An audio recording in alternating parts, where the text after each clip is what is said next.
This was the year 1869, balanced on the sharp edge of 1870. The land itself did not know the difference. It was the high, dry country bordering Texas, a place where maps gave up and drew sketches of dragons, or maybe just emptiness. The emptiness had a name. To the east lay Sweetwater, a town built of raw lumber, hopeful dust, and whiskey. It was a scar trying to heal into a settlement. To the west, stretching farther than a man could ride in a week, was the Comanche. It was the last great ocean of grass, where the Comanche still chased the horizon, their horses running like water. The air between these two worlds was thin and tight, like a wire stretched to breaking. You could see the tension in the way the grass grew, tall and desperate for water that had not fallen in 6 months. You could see it in the lowing of the skeletal longhorns, their ribs stark against their hides. Wagons still creased the trail, heading west, but they traveled in tight groups now. The rifles held easy across the laps of the drivers. Far off, so distant they seemed like a bruise against the sunset, rose the purple-green mountains. That was where the Nermernu, the people, made their camps. The settlers in Sweetwater spoke of the army. The army was building forts.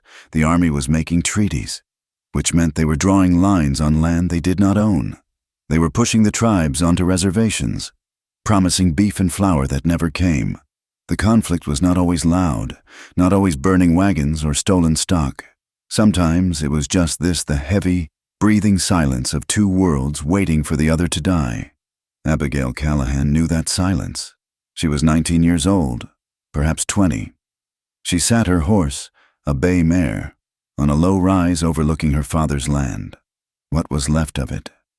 The drought had burned the color out of the world, leaving only shades of brown and brittle yellow.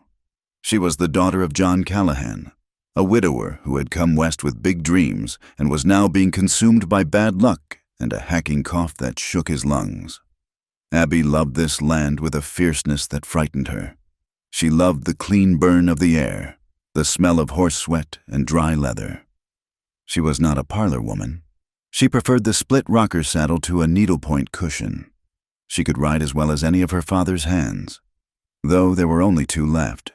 She could shoot the small Colt pistol her father kept in his desk, enough to discourage a coyote, though she prayed she would never need to aim it at a man. She looked toward those purple mountains. She had been taught, drilled, and warned to fear what came from them. Savages, raiders. That is what the preacher in Sweetwater called them. That is what her father called them, his voice tight with worry. But when Abby watched them from afar, tiny specks of men on horseback moving across the plains, she felt something other than fear. It was a knot of envy. They moved like the wind.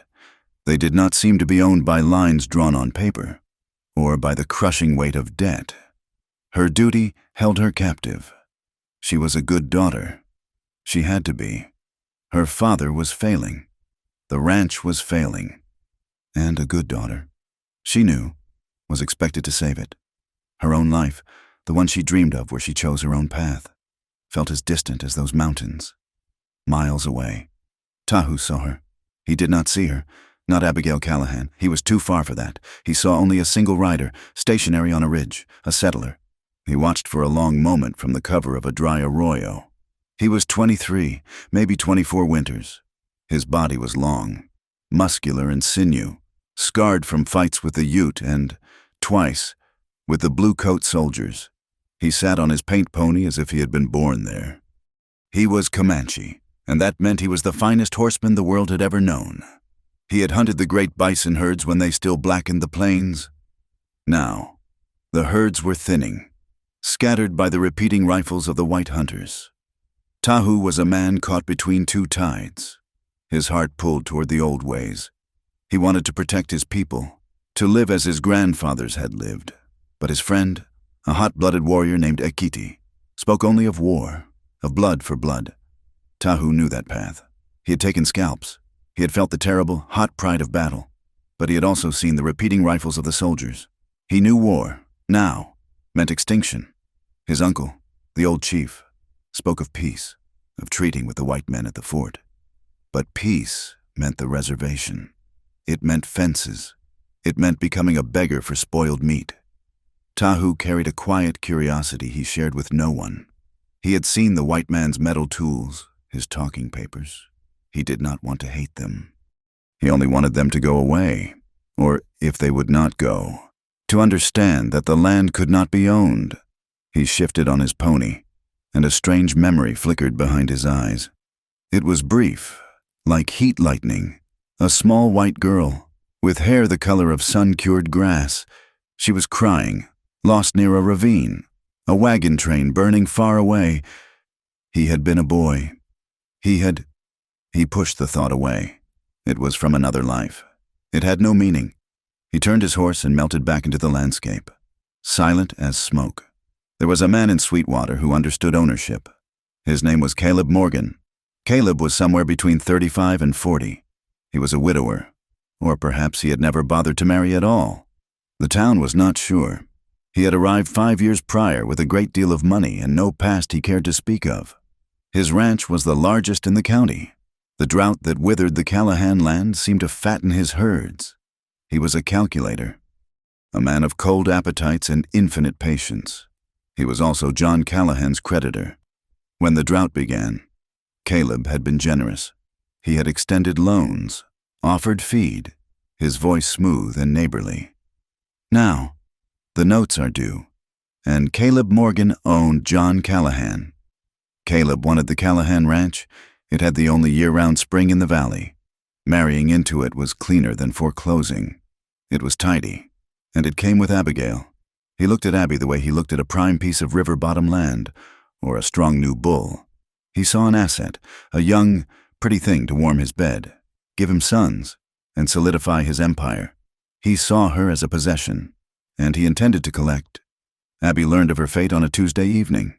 The air in the small ranch house was thick with the smell of kerosene and the juniper tea her father drank for his lungs. She was outside, hanging laundry in the dusk, when she heard Caleb's horse. She stayed by the line, her hands still, not wanting to go inside, not wanting to face the polite, dead-eyed smile of the man who held their lives in his ledger. She heard their voices through the open window of her father's study. Caleb's was a low, reasonable rumble. Her father was fractured by his cough. "The debt is significant, John," Caleb said. It was not a threat. It was a fact, stated like the time of day. "I know, Caleb, I know. This drought, just a little more time." "Time is the one thing the bank in Austin does not give," Caleb replied. There was a pause, the scrape of a match. Abby smelled his cigar smoke. "But we are friends, neighbors. I have always thought a union between our families would be beneficial. My land borders yours. Your water source is the best in the territory." Her father was silent for a long time. The only sound was his ragged breathing. "She is a good girl." "She is," Caleb agreed. "She deserves a secure future. I can provide that." "Marry her to me. John, the debt vanishes. Your ranch is safe.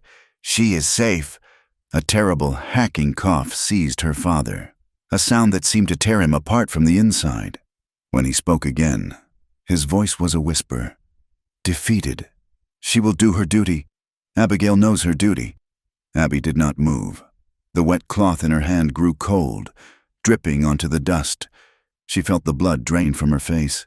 It was not a proposal. It was a trade. She was not a daughter. She was livestock, being sold to cover a marker. A hot, sharp betrayal pierced her. She wanted to run in, to scream at both of them. But she saw her father in her mind's eye, a gray man shrinking in his chair, his lungs full of death. She was trapped. She could not strike the final blow that would surely kill him. She backed away from the window, silent, and hid her knowledge deep inside, where it began to fester like a wound. At the same time, in the Comanche camp, Tahu sat by his uncle's fire. The council was over. The news was bad. The bison had truly vanished, gone north or simply slaughtered. The soldiers at the fort had sent a new message. All Nermer knew were to report to the reservation lands by the first snow, or they would be considered hostile. Ikiti, His friend spat into the fire. "It is a trap. They will feed us poisoned beef and take our guns. Then they will kill us when we are weak." "And what is your plan?" Ekiti, Tahu's uncle, asked, his voice weary. "To fight to die. I do not wish to see our children starve in the hills. I do not wish to see them shot. It is better to die as a warrior than live as a dog on a chain," Ekiti snapped. Tahu stood up. He looked west, toward the last freeland. "We cannot surrender," he said, his voice low. "But we cannot win this war.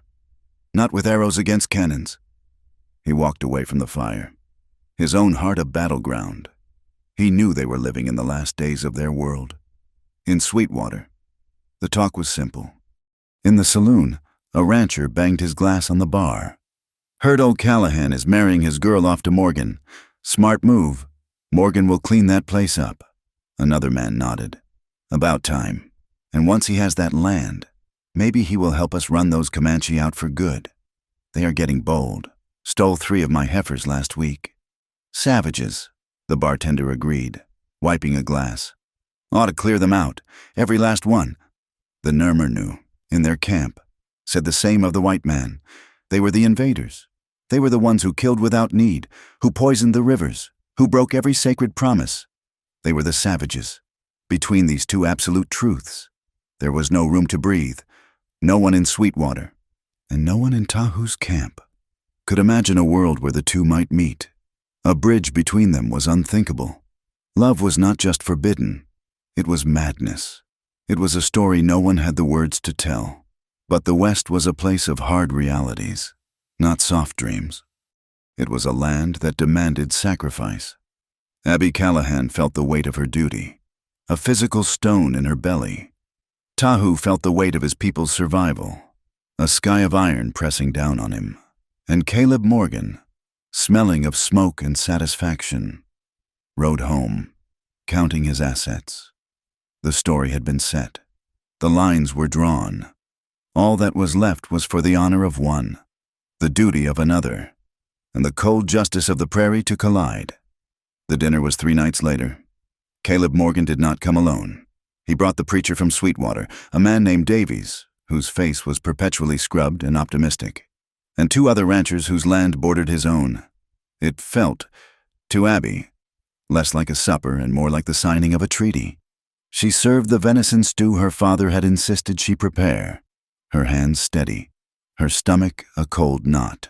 Her father, John Callahan, looked smaller than ever at the head of the table. He ate little, but his eyes were bright with a feverish energy Abby did not trust. Caleb sat to his right, solid as a block of granite, dominating the room with his expensive cigar smoke and his infrequent, rumbling laughter. When the plates were cleared, and Abby brought the weak coffee, her father tapped his spoon against his cup. The small sound was shockingly loud. "Gentlemen," John Callahan began, his voice cracking before he cleared his throat. "Caleb, it gives me great comfort." He looked at Abby, who stood by the hearth, trapped. "To announce that my daughter, Abigail, has consented to join her life with Caleb Morgan." The room went silent. Abby's breath caught in her throat. "Consented, preacher?" Davies beamed. "A wonderful union. Praise God." Caleb smiled, a slow unfolding of his thin lips. He did not look at Abby. He looked at her father. "We will be married in 2 weeks, Caleb announced, as if discussing a cattle shipment.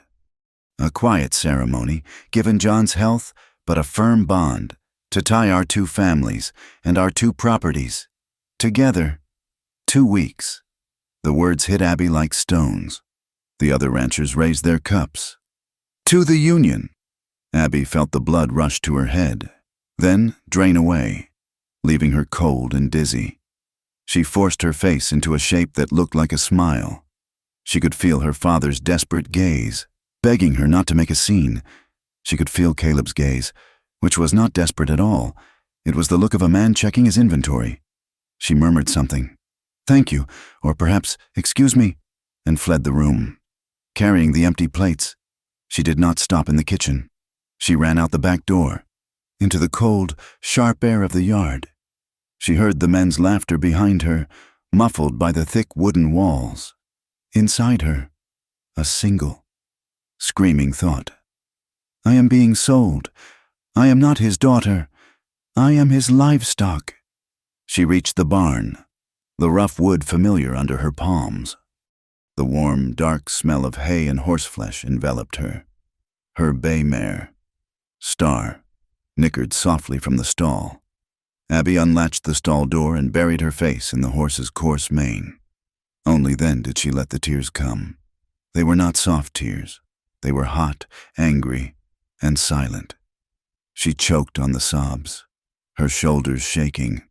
Star, patient as stone, simply stood, absorbing the grief. 2 weeks, she would be Mrs. Caleb Morgan. She would sleep in his house, under his hand. She would be his property, just as this barn was her father's property, just as Star was her property. The thought made her skin crawl, made her stomach heave. She wept for her mother, who had died on this hard land. She wept for her father, who was too weak to be the man he once was. And she wept for herself, because she was a coward. She had known this was coming, had heard the deal, and she had done nothing. She had smiled. She stayed in the dark for a long time, the horse's rhythmic breathing the only anchor in her spinning world. The days that followed were a blur of false preparations. Women from the town, eager to be associated with Caleb Morgan's new wife, brought bolts of cloth and patterns for dresses. Abby moved through it all like a ghost, polite and empty. 3 days before the wedding, she could not breathe. The house was full of lace and the smell of baking for a celebration she dreaded. I need air, she told her father, her voice flat. I am going for a ride. Do not go far. Abigail, he said, his eyes avoiding hers. Caleb is coming by later to discuss the arrangements. I will not be long, she lied. She saddled Star and rode hard. She did not ride toward Sweetwater. She rode west, toward the empty lands, toward the purple mountains. She rode farther than she had ever gone alone, pushing the mare until the animal's coat was dark with sweat and her own hair had pulled free from its pins, whipping her face. She let Star slow to a walk near a shallow, dry creek bed lined with cottonwoods. The silence was vast. She was finally alone. Then she heard it. Shouts. Not angry shouts, but the drunken, cruel whooping of men who were having fun. Abby froze. She guided Star into the shadow of the cottonwoods, her hand moving instinctively to the small Colt her father insisted she carry, though she had never drawn it for anything but target practice. A group of 3 cowboys burst from a stand of juniper on the far side of the creek. They were half drunk, swaying in their saddles, passing a bottle between them. They were chasing something. It was a boy. He could not have been more than 15. He was on foot, his dark hair flying, his buckskin leggings torn. He was Comanche. He ran with the desperate, loping gait of a hunted deer. "Rope him! Jed!" one of the cowboys yelled, laughing. $10 says I can hit him from here. "Do not waste the bullet," another shouted, fumbling with his lariat. "We are going to teach this prairie rat a lesson." Abby's heart hammered against her ribs. This was not a fight. It was a lynching. The boy was exhausted. He stumbled, his breath sobbing in the quiet air. "Ride away," her mind screamed. "This is not your fight. This is how people die. They will see you. They will." The man with the lariat swung it. The boy dodged, falling to his knees. Abby thought of herself, trapped in her father's house. She thought of the way Caleb's eyes moved over her, as if she were a thing. She looked at the boy, who was weak, and the men, who were strong and cruel. Before she knew she had decided, the Colt was in her hand. She did not aim at them. She aimed at the sky. She pulled the trigger. The shot was tiny in the vast landscape, but it was enough. The cowboys reined in, their horses rearing, their drunken fun shattered. What the hell was that? Who is there? They squinted, looking for the source of the shot. In that moment of confusion, the Comanche boy scrambled to his feet, dove into the thick brush of the creek bed, and vanished. The man named Jed cursed, staring at the empty space where the boy had been. "Gone! Damn it! Who fired that shot?" "Probably just a settler. "Let it go. My bottle is empty." They argued for a moment, their courage fading now that their prey was gone. Grumbling, they turned their horses and rode back toward the east.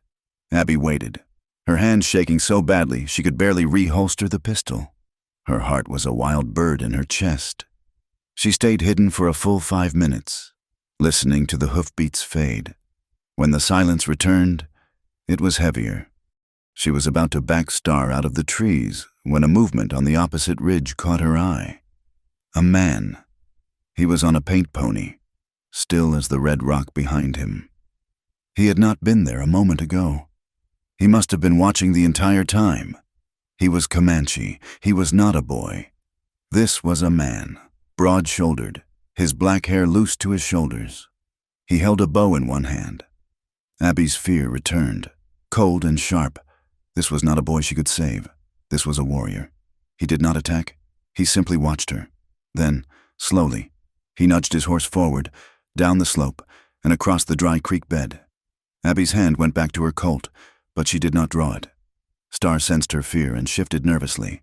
He stopped his horse perhaps 20 yards from her. The afternoon sun, low and golden, lit one side of his face, leaving the other in shadow. His eyes were dark, sharp as an eagle's. He looked at her, then at the empty holster on her hip. Abby's mouth was dry. He spoke. His voice was low, his English broken but clear. "Why do you help?" She was shocked he spoke her language. He was just a boy. They were 3 men. "He is Nermurna," the man said. It was not a question. "You are white," Abby swallowed. I just do not want to see the weak hunted like an animal. It is wrong." The man stared at her. He stared so intently that Abby felt the heat rise in her face. It was not a polite stare. It was a gaze that seemed to strip away her dress, her skin, and look directly at the thing inside her that was trembling. As she met his gaze, a strange, disorienting feeling swept over her, a ripple of something, recognition. It was impossible. She had never seen this man before. And yet, his eyes, had she seen them? In a dream, Tahu felt it too. A flicker. The girl with hair like dry grass, crying by a ravine. He had given her water in his own hand. He had been a boy of 10. She had been a child of 6 or 7. Her wagon train had been attacked by Kiowa, not his people. He had found her, hidden her, and pointed her back toward the smoke of her own people. He had never told anyone. He had forgotten. Until now. He looked at this woman, this white woman who held a gun and was not afraid to use it to save one of his people. Abby was held fast by his stare. He was, she realized, beautiful. Not in the way of the men in Sweetwater. His face was hard, angular, scarred, but it was alive. His eyes were not dead like Caleb's. They were full of a sad, fierce pride that called to something deep inside her. This was a man who had never been property. The tension stretched between them, thick and hot, almost physical. It was dangerous and frightening, but it was also the first real thing she had felt in weeks. He finally broke the stare, looking back the way the cowboys had gone. "This land is dangerous," he said, his voice flat. "I know," she whispered. He looked back at her, his eyes hardening. "Not just from us. It is dangerous for you, too." He nodded towards Sweetwater. "There are white men who are more cruel than a sandstorm. They take everything. They leave nothing." Abby thought immediately, instinctively, of Caleb Morgan. She thought of his thin smile and his ledger book. The man gathered his reins. "The boy is my cousin. You have my thanks." The words seemed new in his mouth. Before she could reply, he wheeled his pony, splashed across the dry rocks, and was up the ridge and gone. He did not disappear. He simply was not there anymore. Abby sat on her horse, her body trembling. Her ride for freedom had led her to something far more complicated. The sun was touching the mountains when she finally turned Star for home. She rode slowly, her mind replaying the encounter. The warrior's eyes, the weight of his gaze. She was late.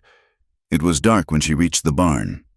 Caleb Morgan's horse was tied at the rail.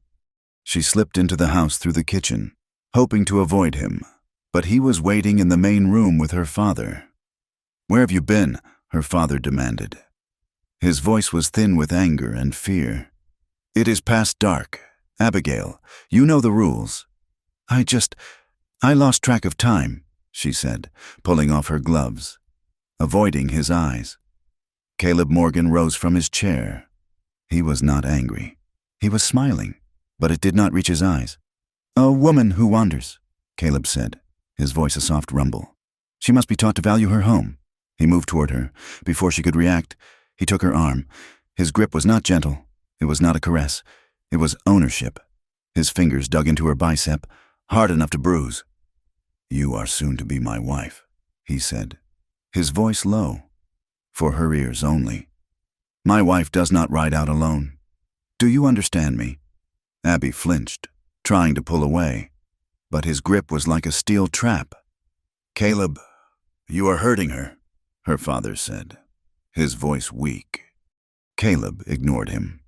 He stared at Abby, his thumb pressing into the soft skin of her inner arm. He was enjoying her fear.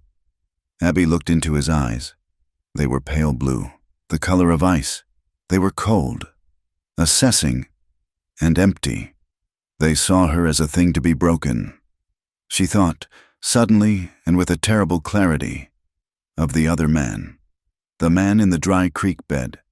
His eyes had been dark, hot, and alive. They had burned. Caleb released her, pushing her slightly toward her father. "Go and make yourself presentable." "Abigail," Caleb ordered, turning back to the fire. "We have business to discuss." Abby fled to her room, the grip of his fingers a brand on her skin. She had found her line. She had been pushed too far.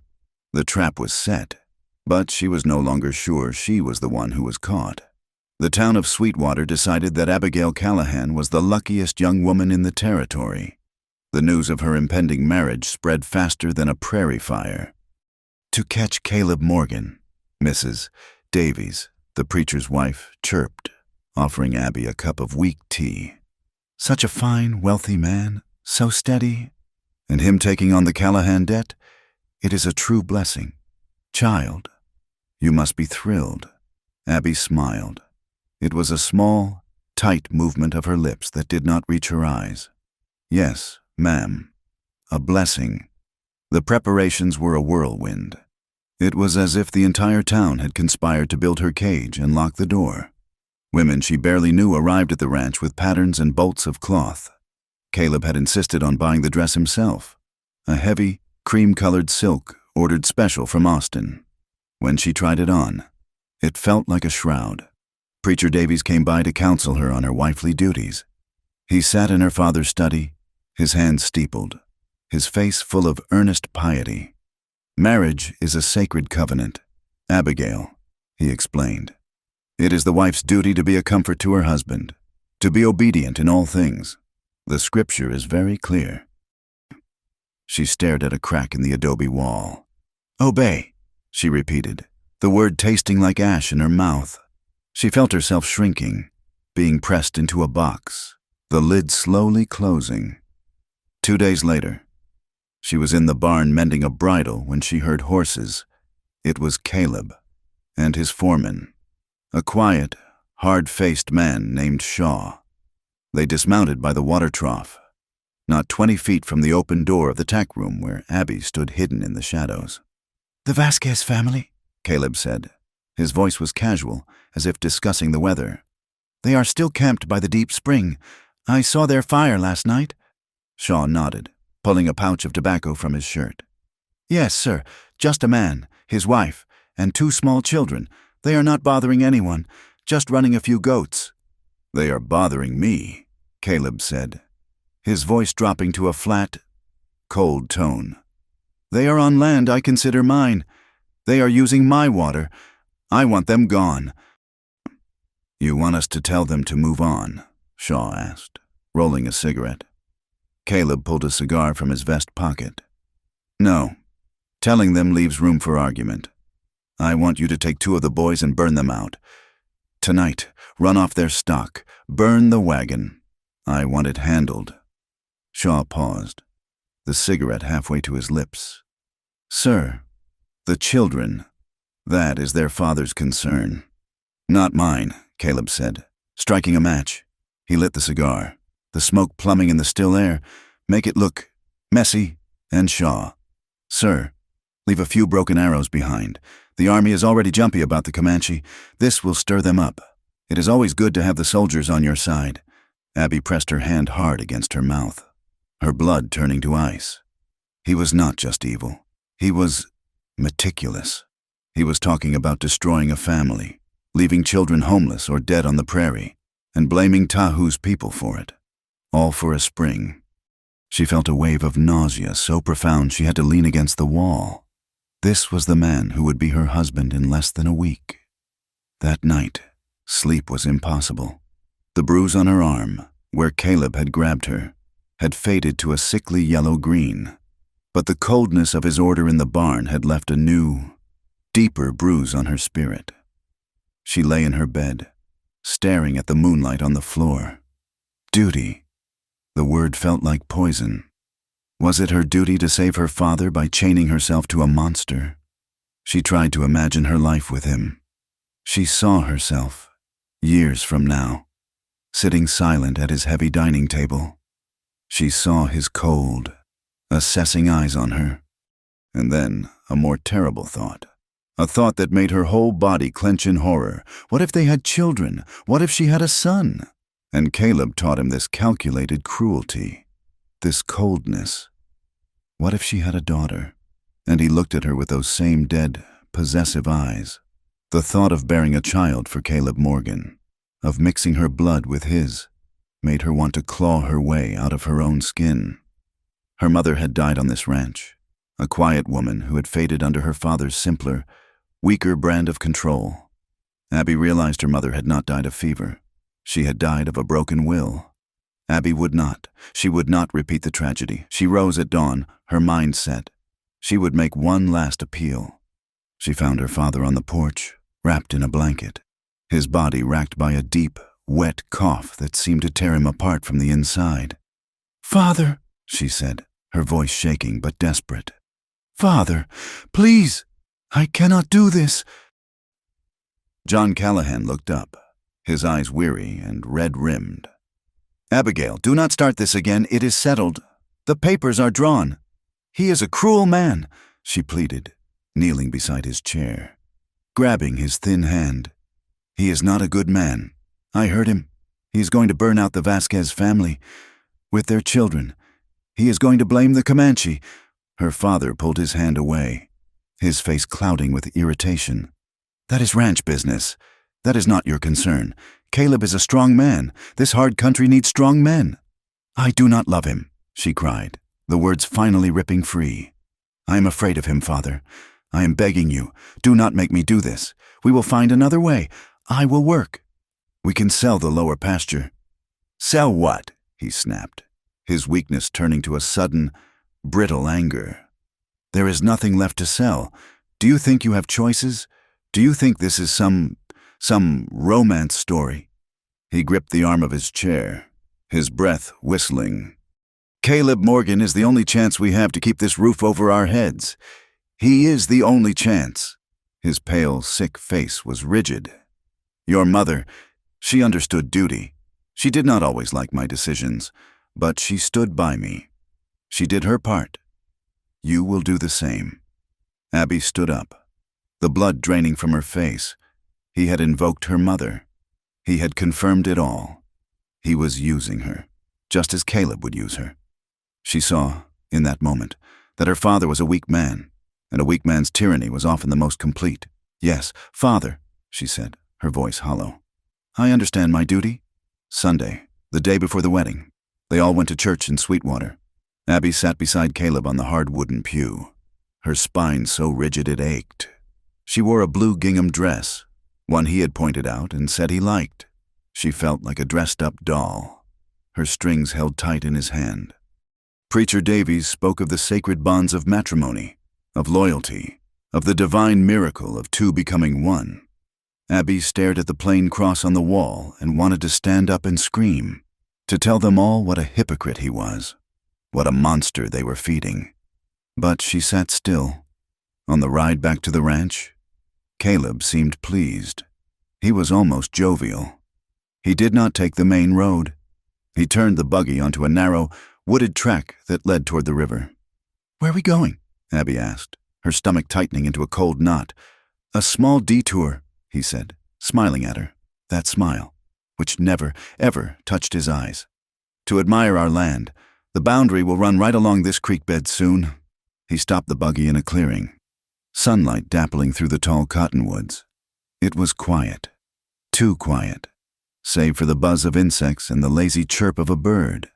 He turned to her, his large body crowding her against the side of the buggy.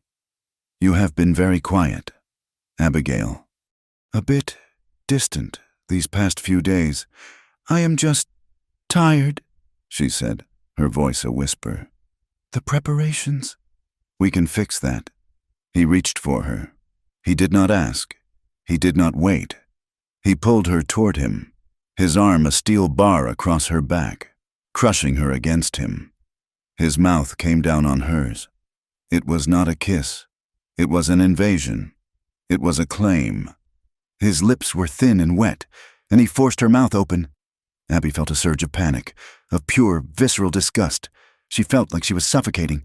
His other hand, the one not holding her captive, moved from her waist. It slid up, bunching the fabric of her blue dress. His fingers closed hard over her breast, squeezing, possessing. It was a violation, the humiliation. It was the touch of ownership, cold and clinical, yet brutal. It was the end of everything. A blind, white-hot rage erupted in Abby. She was not her mother. She was not her father's weak property. She was not this man's thing. She tore her mouth away, gasping for air, and struck him.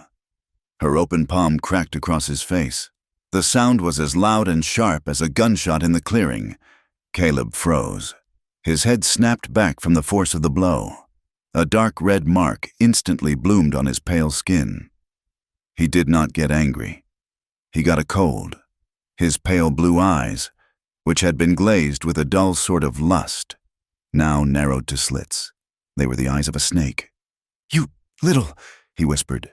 He grabbed her right wrist, the one she had hit him with. He twisted it. Abby cried out, a sharp scream of pain as he ground the small bones together.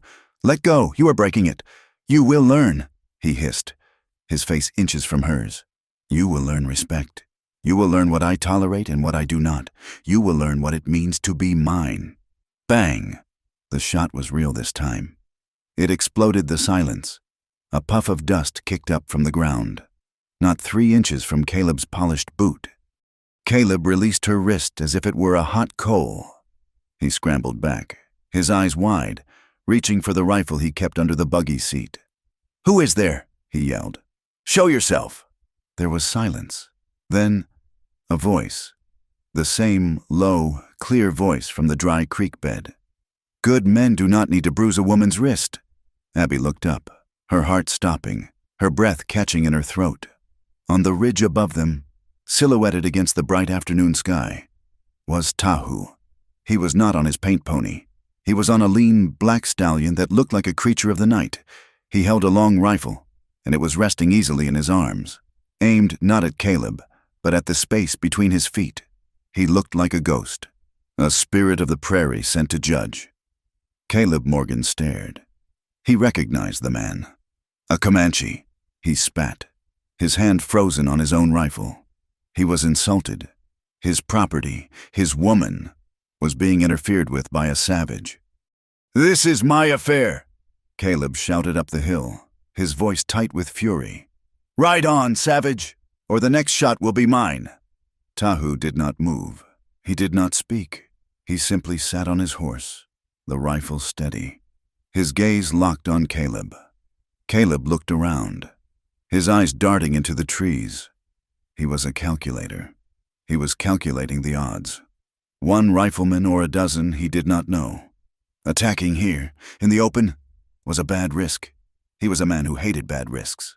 "This is not over," Caleb snarled, more to Tahu than to Abby. He grabbed the buggy reins, his face a mask of controlled fury.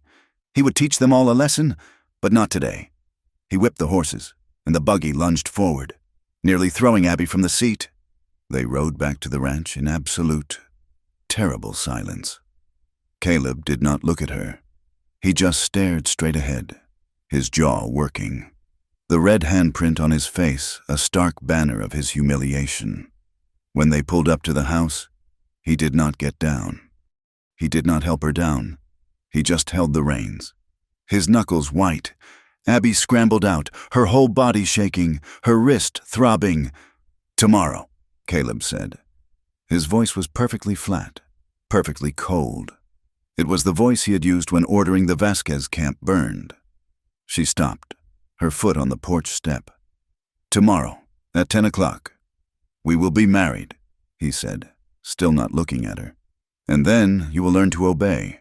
You will learn what it means to be my wife, even if I have to use a whip to teach you." He did not wait for an answer. He snapped the reins, and the buggy was gone, leaving her standing alone in a cloud of dust. That was the final blow. It was not a marriage, it was a sentence. That night, she did not cry. She moved with a strange, numb purpose. She went to her small room. The heavy silk wedding dress was hanging on the back of her door, gleaming like a pale ghost in the moonlight. She took it down. She slipped out of her torn blue dress. She put on the wedding dress. She stood in front of the small, wavy mirror. A stranger looked back at her. A pale, dead thing in a white dress. A possession. A slave. She saw her mother's eyes, hopeless and resigned.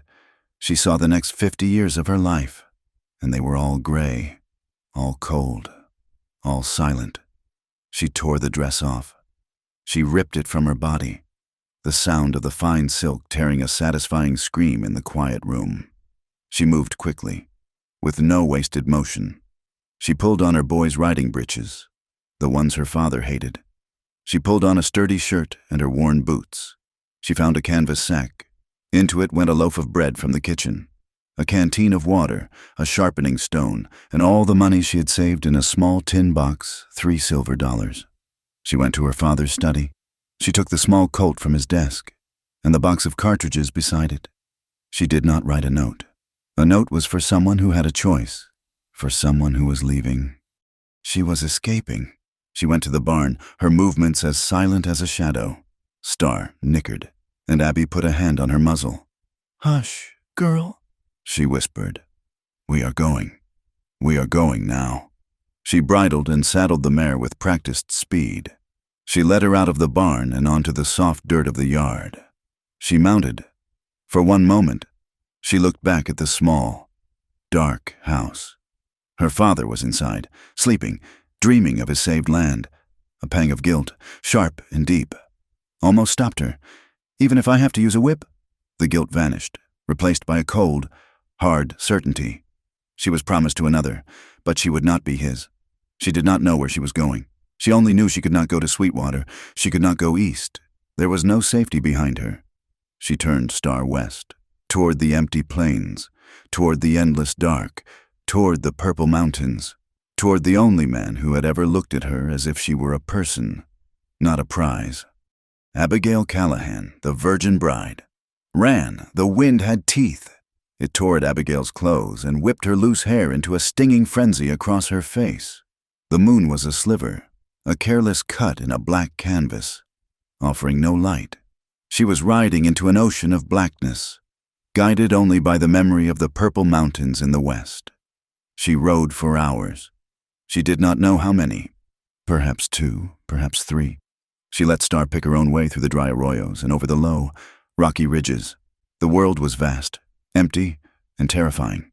A coyote howled, chillingly close, and the mare shied, nearly unseating her. Abby pulled her back, her hands aching, her knuckles white. She was running on pure, uncut fear, and she knew the fear would not last. The cold was a new enemy, seeping through her thin shirt and breeches, numbing her fingers and her resolve. She was hopelessly lost. "I have made a mistake," a voice whispered in her mind. "I will die out here. They will find my bones next spring." Exhaustion settled on her, heavy as a wet blanket. She was sagging in the saddle. her vision blurring, her body numb. She pulled Star to a stop, the horse's sides heaving, her breath pluming in the frigid air. Abby clung to the saddle horn, tears of frustration and exhaustion freezing on her cheeks. And then she saw it, far to the west, so faint it was barely a rumor, a pinprick of orange light, then another, fires, a camp. It had to be them. It was the only shelter in 1,000 miles. Hope, a small, painful ember, flared in her chest. She nudged the exhausted mare forward. "Come on, Star," she whispered. "Just a little more." It took another hour, an agonizing crawl through the darkness. The fires grew, becoming distinct. She could smell wood smoke on the wind, a scent of life. She was riding into the lion's den. She knew what the people in Sweetwater said. They would. They would. She pushed the thought away. Caleb Morgan was behind her. This was the only way forward. She did not see them until they were everywhere. They did not ride up. They simply materialized from the darkness. 5 shadows on horseback, silent as owls. They surrounded her. Star whinnied, sensing the other horses. A bow was drawn, its string taut. A lance tip gleamed in the faint starlight. Abby's heart stopped. She pulled Star to a halt. "Stop!" a voice commanded. Abby's hands flew into the air, the reins dropping against Star's neck. "Please," she gasped, her voice cracking. I am looking for Tahu. Please, Tahu." She said the name like a prayer, the only word she had. There was silence. The men spoke to each other in a rapid, guttural language she did not understand. One of them dismounted. He was a terrifying figure, his face streaked with paint, his eyes hard in the gloom. He grabbed Star's bridle with one hand, with the other. He seized Abby's arm and pulled her roughly from the saddle. She stumbled, landing hard on her knees. "Get up," he said. He pulled a rawhide thong from his belt and, before she could protest, he bound her wrists. Tight. The leather bit into her skin. Sharp and immediate. A prisoner. "No, please," she begged, scrambling to her feet. "Tahu, tell him I know him." The warrior, a man with a hard face and angry eyes, ignored her. He shoved her forward. They walked her into the camp, leading her horse behind her. The camp was larger than she had expected. Dozens of skin lodges stood like pale ghosts against the dark sky.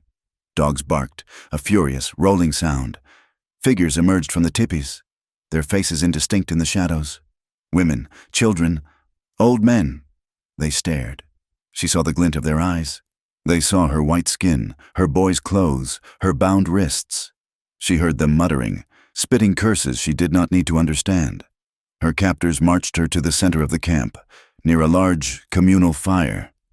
A man stepped out of a lodge, a man older than the others, his face a map of wisdom and sorrow. He was Tahu's uncle, the chief. The warriors spoke, gesturing at her, their voices sharp. The chief looked at her, his expression unreadable, and Abby felt a fresh wave of despair. Then another man stepped into the firelight. He had been standing in the shadow of his lodge, watching. It was Tahu. He had seen the patrol return with a captive. He had not expected this. He saw her, Abigail Callahan, the woman from the creek, the woman with the haunted eyes. She was here, in his camp, bound. He strode forward. His eyes swept over her. He saw her face, streaked with dirt and tears. He saw the riding breeches, the matted hair, the way she shivered in the cold. He saw the dark, ugly bruise on her right wrist, where the rawhide was cutting into flesh that was already swelling. "Cut her loose," he said in Comanche. The warrior who had tied her, a man named Ikiti, looked at him. "She is a white spy. She came in the dark." "She is not a spy," Tahu said, his voice quiet but carrying the edge of a blade. "I know this woman. Cut her loose, now."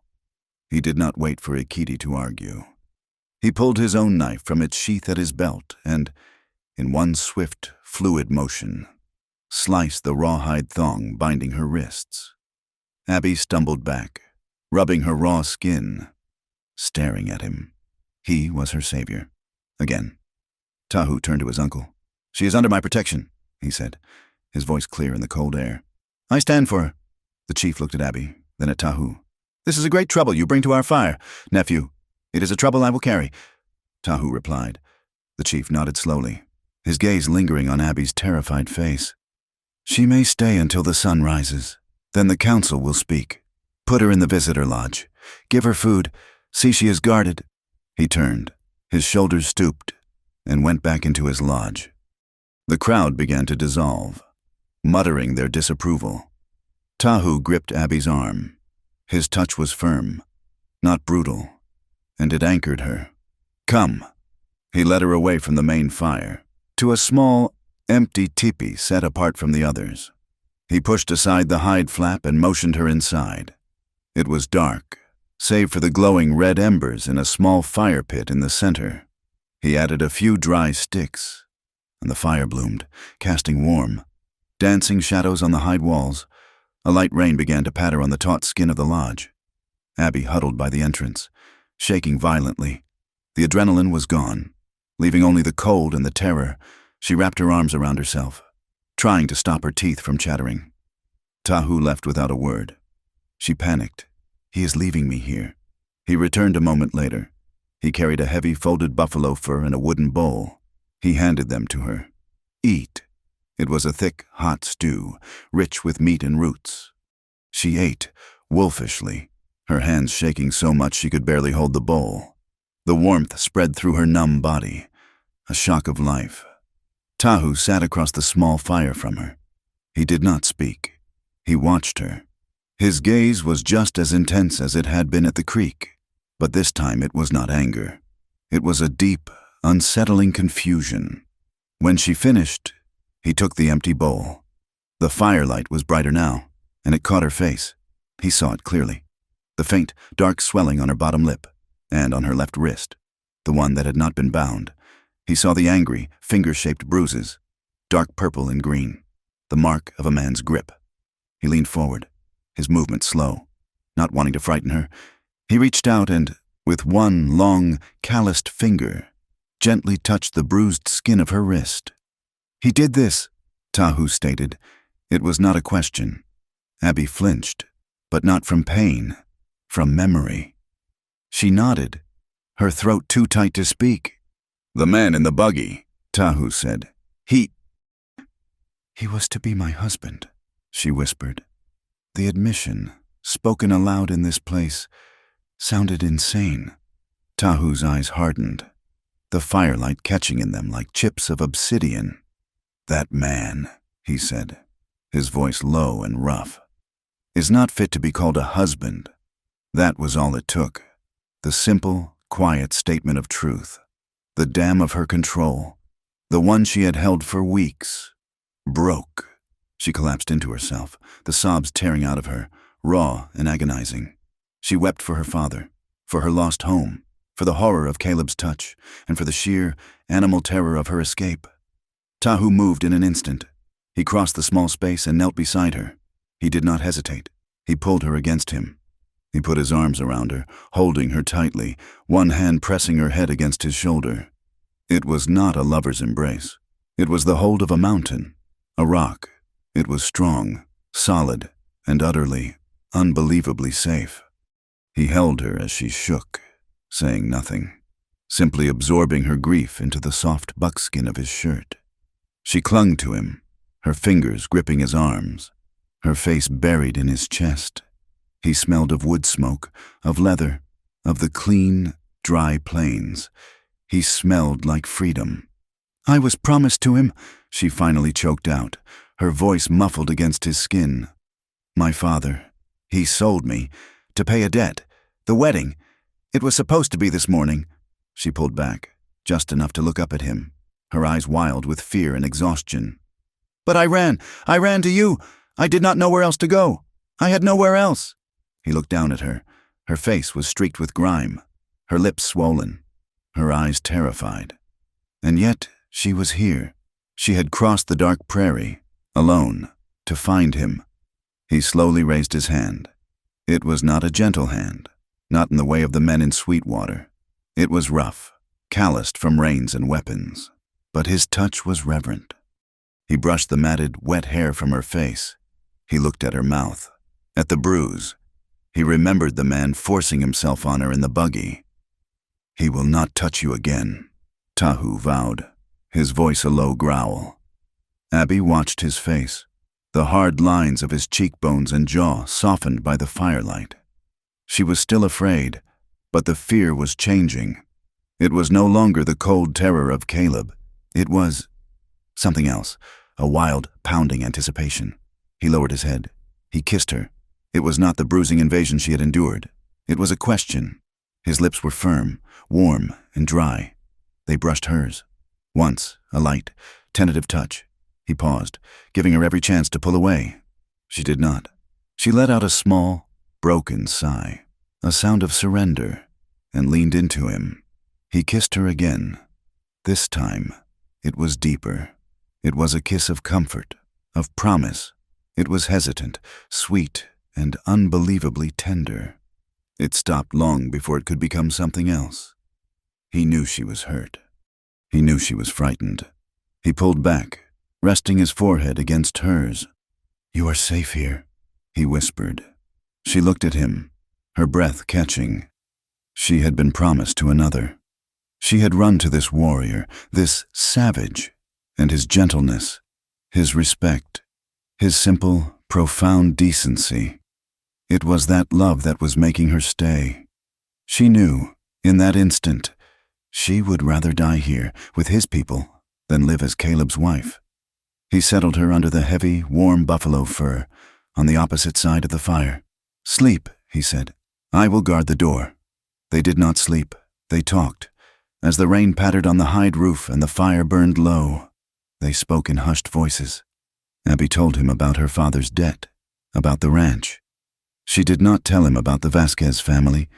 It was too horrible. She just told him about Caleb, about the coldness, about his hand on her, about the whip. She told him about her dream. I wanted a life that was mine," she whispered, staring into the flames, "where I was not a piece of property, where I could ride and just be." Tahu listened, and then he told her of his own trap, of the reservation, of the army, of the end of the bison. He told her of a dream he had, a recurring vision. "I see a white horse," he said, his voice soft. "It runs beside me. It is not tame, but it is not wild. It is a spirit of freedom. When I saw you at the creek, fighting for my cousin, I thought of that horse." Abby looked at him across the fire, and for the first time in months, she did not feel alone. Morning came, gray and cold. The camp was awake. Ikiti, the warrior who had tied her, was waiting outside the lodge. His face was a mask of anger. "The council waits," he said to Tahu. He pointedly ignored Abby. Tahu led her to the center fire. The old men, the council, sat in a half circle. His uncle presided. Ikiti spoke first, his voice loud, passionate.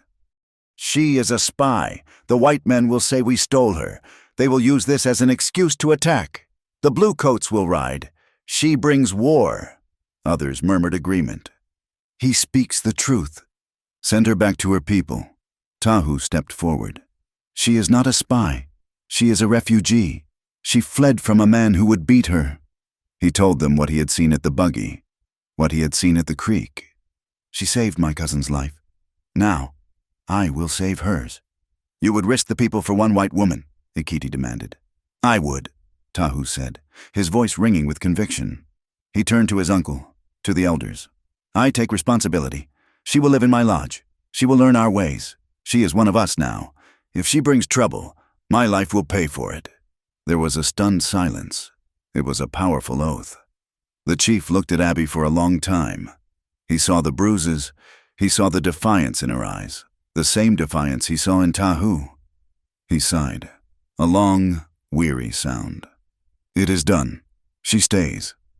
Tahu has spoken." It was not easy. The other women stared at her, whispering.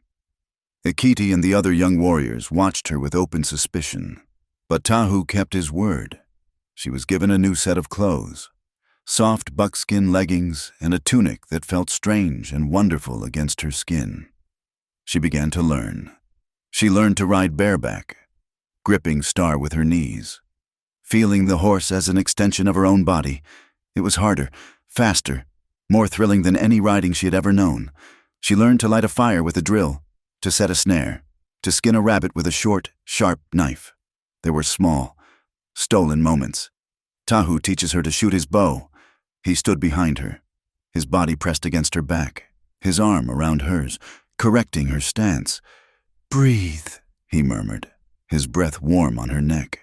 Her heart pounded so hard she was sure he could feel it, and she missed the target completely.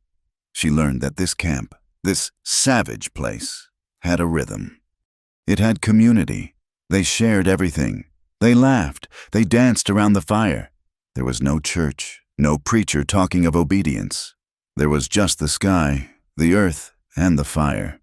She looked at these people, who were called godless savages in Sweetwater, and she compared them to Caleb Morgan, a man who attended church, who quoted scripture, and who would burn a family in their beds for a patch of water.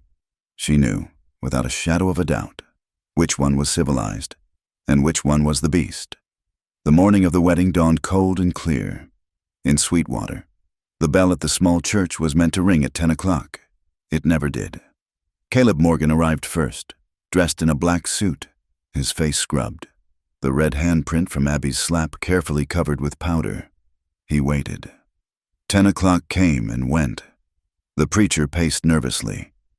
John Callahan, dressed in his own funereal best, sat in the front pew, his cough echoing in the empty church. At 10:30, the whispers started. By 11, it was a murmur. Caleb Morgan was a man left at the altar.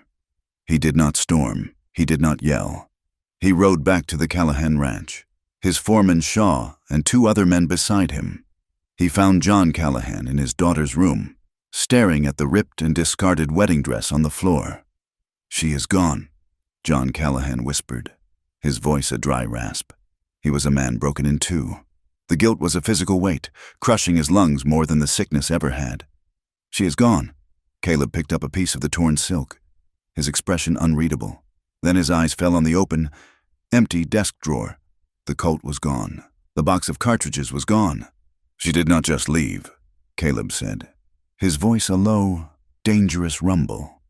He walked to the door and looked west, toward the endless plains. He remembered the Comanche warrior on the ridge. He remembered the defiance in Abby's eyes. He turned to the devastated father. "She did not run. John." "She was taken." "Taken!" John Callahan's head snapped up, his eyes wide with a new, sharper terror. "The Comanche," Caleb said, the lie sliding smoothly from his tongue. "It was that warrior I saw. He has been watching her. He took her in the night." John Callahan collapsed into a chair. No, not that. "Oh, God, Abigail." The guilt of forcing the marriage was instantly eclipsed by the horrifying image of his daughter, his only child, dragged away by savages. He was responsible. His greed, his weakness, had thrown her to the wolves. "We will get her back," Caleb said, his voice now a whip of command. He placed a hand on the old man's shoulder. It was not a gesture of comfort. It was a gesture of reinforcement. "I will get my bride back." Within an hour, the news was all over Sweetwater. Abigail Callahan had not been a runaway bride. She was a captive. The town split. In the saloon, men who had envied Caleb now drank his whiskey and offered their rifles. The story was simple and righteous, a pure white woman, stolen from the altar, defiled by savages. It was the oldest, most potent fear on the frontier. But others, especially the women who had seen Abby's pale, haunted face during the dress fittings, were not so sure. They gathered in the general store, their voices low. "She never looked happy," one whispered. "She looked like a trapped bird." "Nonsense," another countered. "Caleb Morgan is a fine catch. She was just nervous. It is the Comanche. They are getting bold." The town's fear, stoked by years of tension, was a dry field, and Caleb Morgan had just thrown a match. He rode directly to the small army outpost 5 miles from town, John Callahan beside him, to demand action. He used the older man's grief like a weapon, parading his pain and his terror before the young lieutenant in charge. Caleb had his narrative. He had his justification. He was not just a jilted groom. He was a rescuer, a man preparing a righteous war. Abby knew nothing of this. Her world had shrunk to the size of the Comanche camp, and in doing so, it had become larger than she had ever imagined. The days took on a new rhythm, dictated by the sun and the needs of the people. The suspicion from the other tribe members remained, especially from Ekiti, who watched her with narrowed eyes. But it was no longer openly hostile. She was Tahu's responsibility, and he was a respected warrior. She worked. She was not a guest. She was a mouth to feed, and she had to contribute. She helped the older women scrape and prepare hides, a brutal, difficult task that left her shoulders aching and her hands raw. She helped gather firewood and dig for edible roots. Her most surprising connection was with the children. They were small, loud, and curious. They were not afraid of her. They flocked to her, touching her pale hair, laughing at her clumsy attempts to speak their language. She began to teach them. She would draw letters in the dirt with a stick. A, she would say, pointing. B, they would repeat the sounds, shrieking with laughter. Tahu often watched from a distance. He watched her sitting on the ground. A half-dozen dark-haired children gathered around her, her face animated and bright. She was not the pale, terrified woman he had pulled from the buggy. She was not the grieving ghost who had collapsed in his arms. She was blooming. This hard, dangerous life suited her. He saw the strength in her that he had first glimpsed at the creek. He saw her kindness with the children, her patience with the old women. His desire for her, which had begun as a spark of curiosity and pity, was deepening into something solid and heavy, something that settled in his chest and made it hard to breathe. Their time alone was rare, stolen in the quiet moments after the camp slept, or in the bright, sharp light of evening. They would walk to the low ridge above the camp, where they could see the entire world spread out, a sea of grass turning gold and red in the sunset. They would sit, not touching, the space between them charged with unspoken words. "My mother died when I was 12, she told him one night, her voice soft. She was not happy. I think she wanted to go back east, but my father, he loved this land more than he loved her comfort. I used to think he was strong. Now I think he was just stubborn." Tahu nodded. He understood. "My father was killed by the bluecoats," he said, his voice flat, staring at the horizon. "It was a peace meeting. They brought paper and guns. He went with the paper. They used guns. I was a boy. I watched from the rocks." He paused. "I swore I would never trust a white man's paper again." "I do not blame you," she whispered. "I do not hate them all," he said, turning to look at her. "I do not hate you." "I know," she said. The wall between them was porous, dissolving with every shared story. She saw his grief, the burden of leadership he carried, the anger he held in check. He saw her strength, the steel spine that had allowed her to run, to adapt, to live. One evening, as the camp gathered for the communal meal, Tahu sat with the other warriors. Abby, finished with her work, brought her bowl and walked toward the women and children. Ekiti, his rival, watched her. "The white woman eats well," he said, loud enough for many to hear. "She eats the food our hunters risk their lives for. And what does she give? She teaches our children the words of our enemies." Abby froze. The camp went quiet. Tahu rose to his feet. He did not look at Ekiti. He looked at Abby. He held out his hand. It was a choice, a public declaration. She could stay with the women, in the safe, accepted place of a dependent, or she could cross the space to him, to the warrior's fire. Abby's heart hammered. She looked at Tahu's outstretched hand. She saw the scarred knuckles, the calloused palm. She saw the man who had stood for her, who had kissed her with such gentleness, who had guarded her lodge door. She lifted her chin. She walked across the open circle, every eye on her. She put her bowl down beside his, and she took his hand. His grip was warm and strong. He pulled her down to sit beside him, his hand still holding hers, his thumb rubbing slow circles on her skin. It was a statement more powerful than any words. He had claimed her, and she, in front of the entire tribe, had claimed him. Ikiti spat into the fire and looked away, but the challenge was over. From that night, she sat at Tahu's fire, but Tahu's own heart was at war. He had never wanted a white woman. He had never wanted this complication. Loving her felt like a betrayal of his past, of his father's memory.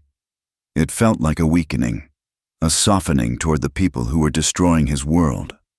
He lay awake in his lodge, listening to her soft breathing from the other side of the small fire. If he sent her back, he might appease the army. He might save his people. If he sent her back, she would go to Caleb Morgan. He remembered the bruises on her wrist, her swollen lip. He remembered her face when she told him. He said he would use a whip. He could not. He would fight the entire United States Army before he let that man touch her again. He was trapped. The threat did not wait. 2 days later, a scout, a young man who had been watching Sweetwater, rode into camp. His horse lathered. He went straight to the chief. A council was called immediately. The men gathered, their faces grim. "They are coming," the scout said, his voice tight. "The man Morgan, he is with the soldiers. They have wagons. They have many, many rifles. They say we stole the white woman. They say she is Morgan's bride. They are coming to get her and to punish us." The chief looked at Tahu. "This is the trouble you brought to our fire." Ikiti jumped to his feet. "They use her as an excuse. Morgan wants this land. We all know it. He wants to graze his cattle here. This is not a rescue. This is a war of extermination." The camp split. The older men, led by Tahu's uncle, argued for flight. "We must move," the chief said. "We cannot fight the soldiers. We will take the women and children north, into the high canyons. We will disappear." "No," Ikiti shouted. "We have run long enough. This is our land. We will meet them in the pass. We will ambush them. We will send them back to their town in bloody pieces." A roar of approval went up from the younger warriors. Tahu stood silent, his heart a cold stone. He saw both paths. His uncle's path was one of slow starvation. Ikiti's path was one of a quick, glorious, and final death. He looked at his people, at the children Abby had been teaching. He looked toward his lodge, where Abby was waiting, her face pale. He knew he could not lead his people into a massacre, but he could not ask them to run either. He walked back to his lodge. Abby was standing by the fire pit, her hands clasped so tightly her knuckles were white. "They are coming for me," she said. It was not a question. "They are coming for all of us," he said, his voice heavy. "They are coming because of me," she insisted. "If I am not here, they have no excuse." "They will find another excuse," Tahu said. "This is about the land. You are just the key." She looked at him, her eyes filled with a desperate, terrifying light. "Then I will go back." Tahu stared at her. "What did you say?" "I will go back," she repeated, her voice shaking but gaining strength. "I will ride out. I will meet them. I will tell them I was not stolen. I will tell them I ran away. I will go to Caleb. If I surrender to him, he will have what he wants. He will not need to attack. He will stop the army." Tahu grabbed her arms, his grip so tight it hurt. "No, you do not know what you are saying. I know exactly what I am saying," she cried, tears welling. "This is my fault. I will not be the reason all of you die. I will not have the blood of your children on my hands. It is the only way. I will not let you," he snarled, his face close to hers, his eyes blazing. "Do you think he will just forgive you? He will not. He will hurt you. He will. He told you what he would do." "It is my life," she sobbed. "It is my choice. It is better than all of your lives." He shook her, his terror and rage making him rough. "It is a choice I will not let you make. You are not his. You are. He could not say it. He could not say mine. He pulled her to him, crushing her against his chest, his hand burying itself in her hair. I will not let him have you. I would rather see this valley burn. He held her, his heart hammering against hers, until her sobs quieted. He knew she was right about one thing. This was a trap built around her, but she was wrong about the solution. He pushed her gently away, his hands on her shoulders. He looked at her, his mind clear for the first time. There was a third path, not flight, not war, but the truth. You will not go, he said, his voice calm and hard as forged steel. Then what, Tahu? She pleaded. We fight. Will we die? No, he said. You will stay here. You will be safe. I will go. Go where? He looked east, toward the faint lights of Sweetwater, the town that hated him, the town that wanted him dead. I will not send you, he said. I will tell the truth. I will go to Sweetwater. I will find your father. I will find this marshal, this lawman, and I will tell them. I will tell them you were not stolen. I will tell them you ran from a man who is a beast. I will tell them what he did to you. Abby's blood ran cold. No, Tahu, they will kill you. The second you ride into that town, they will hang you. Caleb will see to it. You cannot. It is suicide. It is a better chance than your plan, he said. And it is a better chance than fighting cannons with arrows. Tahu, please, no. It is my choice, he said, echoing her own words. He kissed her, hard and fast, a kiss of desperation and promise. Barricade the lodge. Do not come out. I will tell my uncle. I will ride tonight. He turned and walked out of the teepee, leaving her in the dark, his name a silent scream on her lips. He was going into the heart of the white man's world, armed only with the truth. It was the most dangerous thing any warrior could do. He rode out before the moon set, a solitary shadow against the graying plains. Tahu had argued with his uncle, a short, sharp debate in the firelight. It is suicide, the old chief had said, his voice flat. They will hang you before you speak 2 words. They will kill us all if I do not, Tahu replied. They think we are thieves. I will show them we are not. He had made his preparations. He left his painted war shield in the lodge. He removed the hawk feathers that marked his victories, leaving only a single eagle feather tied in his long black hair. He wore simple buckskin leggings and a shirt, not the regalia of a warrior. But he was not a fool. He carried his rifle, sheathed on his stallion's flank. His knife was on his belt. He was a messenger, but he would not be taken like a sheep. He rode the black stallion, the horse moving like smoke over the ridges. He did not ride like a raider, fast and low. He rode openly, sitting tall, letting the rising sun catch him on the open prairie. Sweetwater saw him coming when he was still a mile out. The town did not stir. It froze. A man loading a wagon stopped, his barrel halfway to the ground. A woman shaking a rug from a balcony disappeared inside. The blacksmith's hammer, which had been ringing a steady rhythm, fell silent. Children who had been playing in the dusty main street scattered, vanishing into alleys. Tahu rode on. He saw the faces in the windows, the glint of rifles from the rooftops. He kept his hands high and loose on the reins, his rifle untouched in its scabbard. He rode past the saloon, past the general store. He rode directly to the one building with a tarnished tin star nailed to the door, the marshal's office. He stopped his horse in the middle of the street. He swung his leg over, a slow, deliberate movement, and planted his feet in the dust. The door of the office opened. A man stepped out, older than Tahu had expected, with a gray mustache and eyes that had seen too much. He wore the star. He rested his hand on the butt of his pistol. "That is far enough, Comanche," the man said. His voice was steady. "State your business." Tahu stood by his horse. "I come to talk," he said, his English slow, the words stiff in his mouth. "No war." "It is a little late for that," the marshal said. "What kind of talk?" "I come for Abigail Callahan."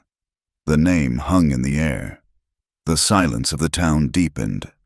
From every doorway, men were watching. their hands on their own weapons. "Where is she?" A new voice, a ragged, desperate bark. John Callahan burst from the mercantile, his face gray and haggard. He held a shotgun, and it trembled in his weak hands. "What have you done with my daughter? You animal! Where is she?" Tahu turned to face the father. This was the man who had sold his child. He felt a cold contempt, but he pushed it down. This was the man he had to convince. "She is safe," Tahu said. "Safe," John spat, taking a step forward. "You stole her from her home, from her wedding." "No." Tahu's voice was clear, cutting through the morning air. "It carried—" "She ran," John Callahan faltered, the shotgun wavering. "Liar." "She ran from him." Tahu pointed, not at John, but toward the open road that led to the largest ranch in the valley. From Caleb Morgan, the marshal, Elias Thorne, stepped off the boardwalk. "Watch your words. Son, Mr. Morgan is a respected man in this town. He says you abducted him." "He lies," Tahu said. "I see him, in the trees, with her." John Callahan's face went white. Tahu continued, forcing the English words. "He hurt her. He put his mouth on her. She hit him. He broke her wrist." He pointed to his own wrist. "She cried. I was on the ridge. I see." The details were too sharp, too specific. John remembered Abby coming home late that day, her face pale and her wrist bruised. She had said she fell from the horse. "I fire my gun," Tahu said. "In the ground. I made him stop. He is a bad man. He tells her he will use a whip. So she runs. She runs to us." John's shotgun sagged, the barrel pointing at the dust. He was remembering his daughter's voice.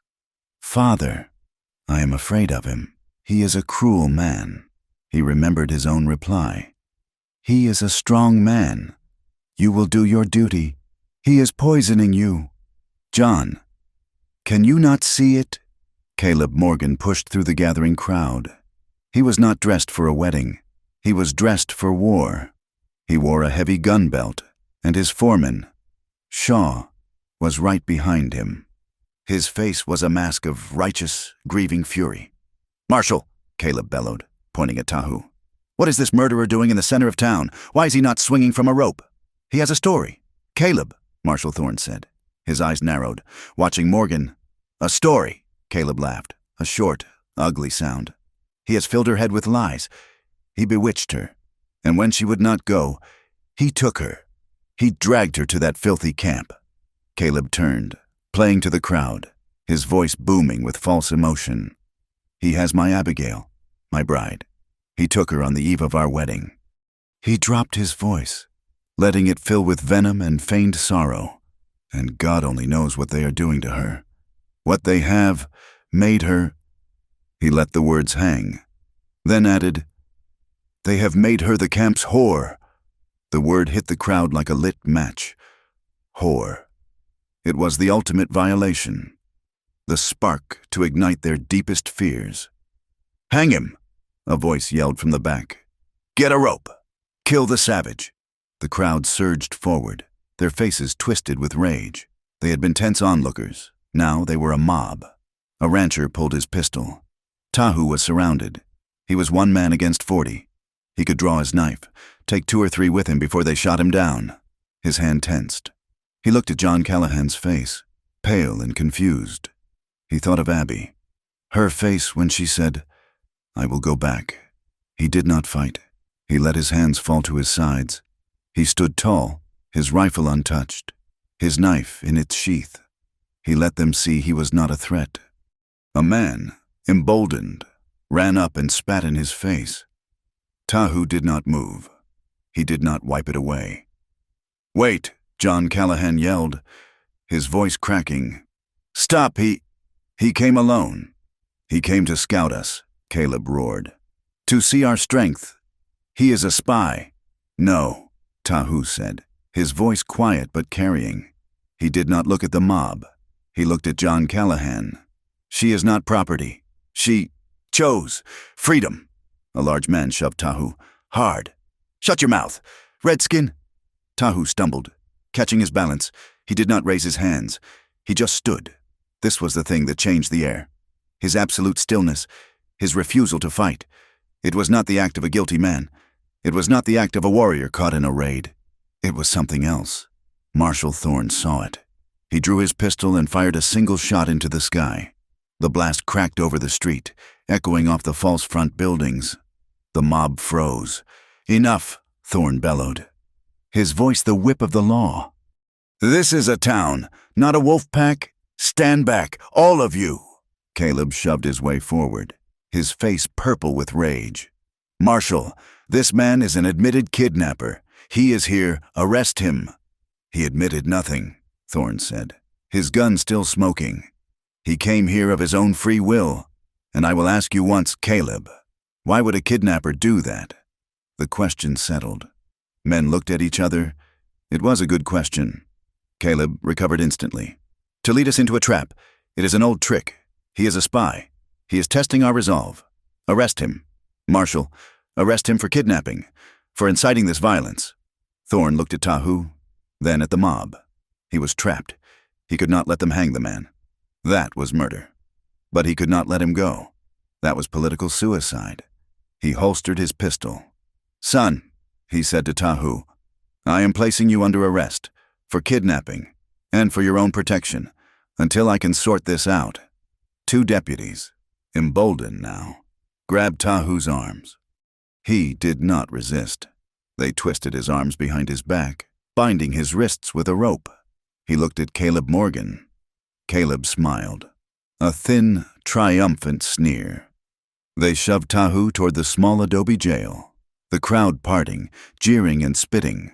The cell was a small, dark box. It smelled of stale whiskey, sweat, and despair. There was one high, barred window. Tahu stood at the bars, looking out at the small patch of blue sky. He had come to speak the truth. He had used the white man's words, his law, and the truth was now in a cage. The liar was outside, gathering his army. He had been a fool to think this would work. The white man's law was not about truth. It was about power. And Caleb Morgan held all the power. He sat on the filthy cot. He would wait. And when they came for him, he would not die like this. The sun went down. The town grew loud with a new, excited energy. Men were drinking at the saloon, cleaning their rifles, preparing for the rescue. Hours later, a lantern bobbed in the darkness. John Callahan stood outside the cell, his face a gray mask in the yellow light.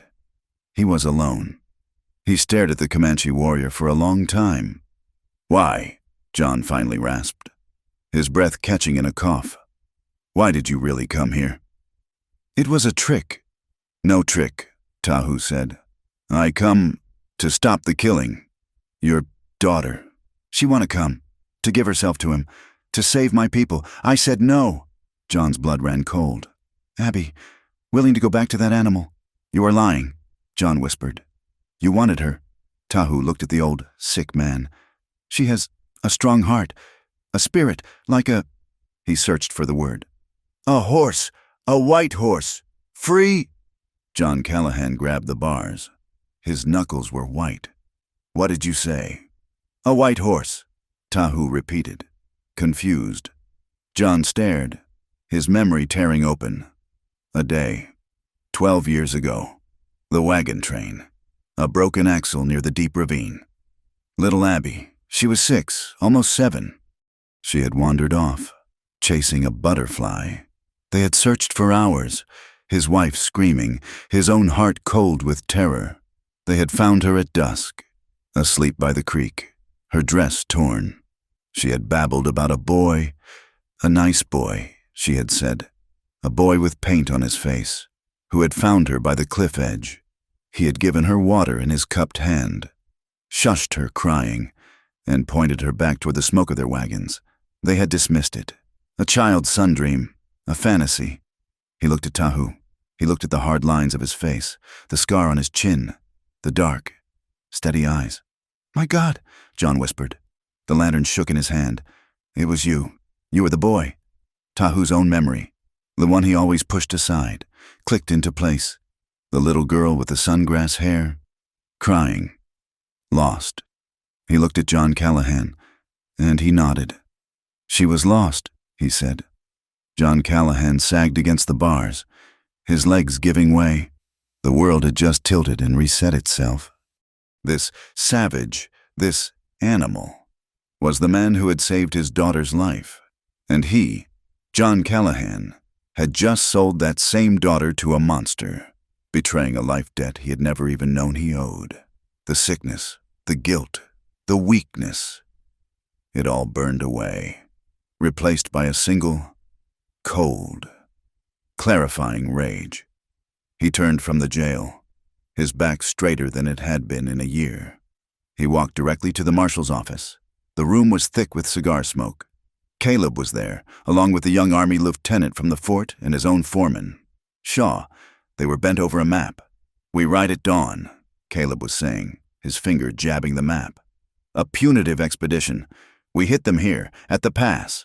"No," John said. The room went quiet. Caleb turned, annoyed. "John, you are sick. Go home. This is men's business. This is for Abigail." "You are not riding anywhere," John said, his voice quiet but with the resonance of iron. He looked at Marshal Thorne. "Marshal, I am going to see my daughter." Thorne looked up, shocked. "John, that is suicide. They will kill you before you get within a mile of their camp." "They will not," John said. "That man in your cell, he is not a kidnapper. He saved my daughter's life 12 years ago, when she was a child. I am going to his camp. I am going to hear the truth from her own mouth." Caleb's face turned dark red. This was slipping. "He is deluded. The man is sick. The savage has bewitched him. You will give me an escort." "Marshal," John commanded, ignoring Caleb. "You and 2 of your men. We are not riding for war. We are riding for a parley. I will not have an army attacking that camp until I have spoken to my daughter." "That is my right." The Army lieutenant looked deeply uncomfortable. An attack required clear provocation. If the victim's father was now requesting a parley, it complicated his orders. Marshal Thorne looked at John's blazing eyes. He looked at Caleb's furious, snarling face, and he made his choice. "I will ride with you, John," he said, standing up. "Just us. We will carry a white flag." "A white flag!" Caleb spat, scoffing. "You are fools. They will use it for target practice. This is madness." "It is better than your war," John said. Caleb stormed out of the office, slamming the door. He was not defeated. He was enraged. He walked to the saloon, where his own men were waiting. "The old fool is going to parley," Caleb snarled to Shaw. Let the marshal go with him." Shaw looked confused. "Sir," Caleb smiled, a terrible, thin smile. "Let them ride. The Comanche will kill them. And when they do, we will not just be rescuing Abigail. We will be avenging a peace party and our own marshal. The army will have no choice but to wipe that camp from the earth." He went to the bar. He still planned to ride at dawn. He just had a better excuse now. The news of Tahu's ride had not reached the camp. Only his uncle knew, and he kept that counsel. What the camp did know, what the scouts reported before dawn, was that a great party of white men was riding west. "There are 2 in front," the scout, a young man named Kills in the Night, reported, his voice tight. "They have a white flag, but behind them, maybe a mile behind, there are many more, soldiers. The rancher Morgan, with his own men. They are all armed for war." The camp exploded in debate. Abby, who had not slept, her heart a cold stone of fear for Tahu, stood by the chief's fire. "It is a trap," Ikiti shouted, his voice ringing. "The 2 with the flag are bait. They want us to show ourselves, and the soldiers will ride us down. We must strike them in the past. We will meet their treachery with our own." Many of the younger warriors shouted their agreement. Tahu's uncle, old and weary, raised a hand. "If we fire on a white flag, we are murderers. We give them the only reason they truly need to wipe us from the earth." "Then we run," Ikiti spat. "Like coyotes." "No," Abby said, her voice clear and carrying in the cold air. The men turned, shocked at her interruption. "It is not a trap. It is Tahu." They stared at her. "He is not here," Ekiti said. "He is gone. He went to Sweetwater," she said. "He went to tell the truth. That man with the white flag. One of them must be my father. He is coming for me." Tahu's words reached him. She turned to the chief. "You must let me speak to them.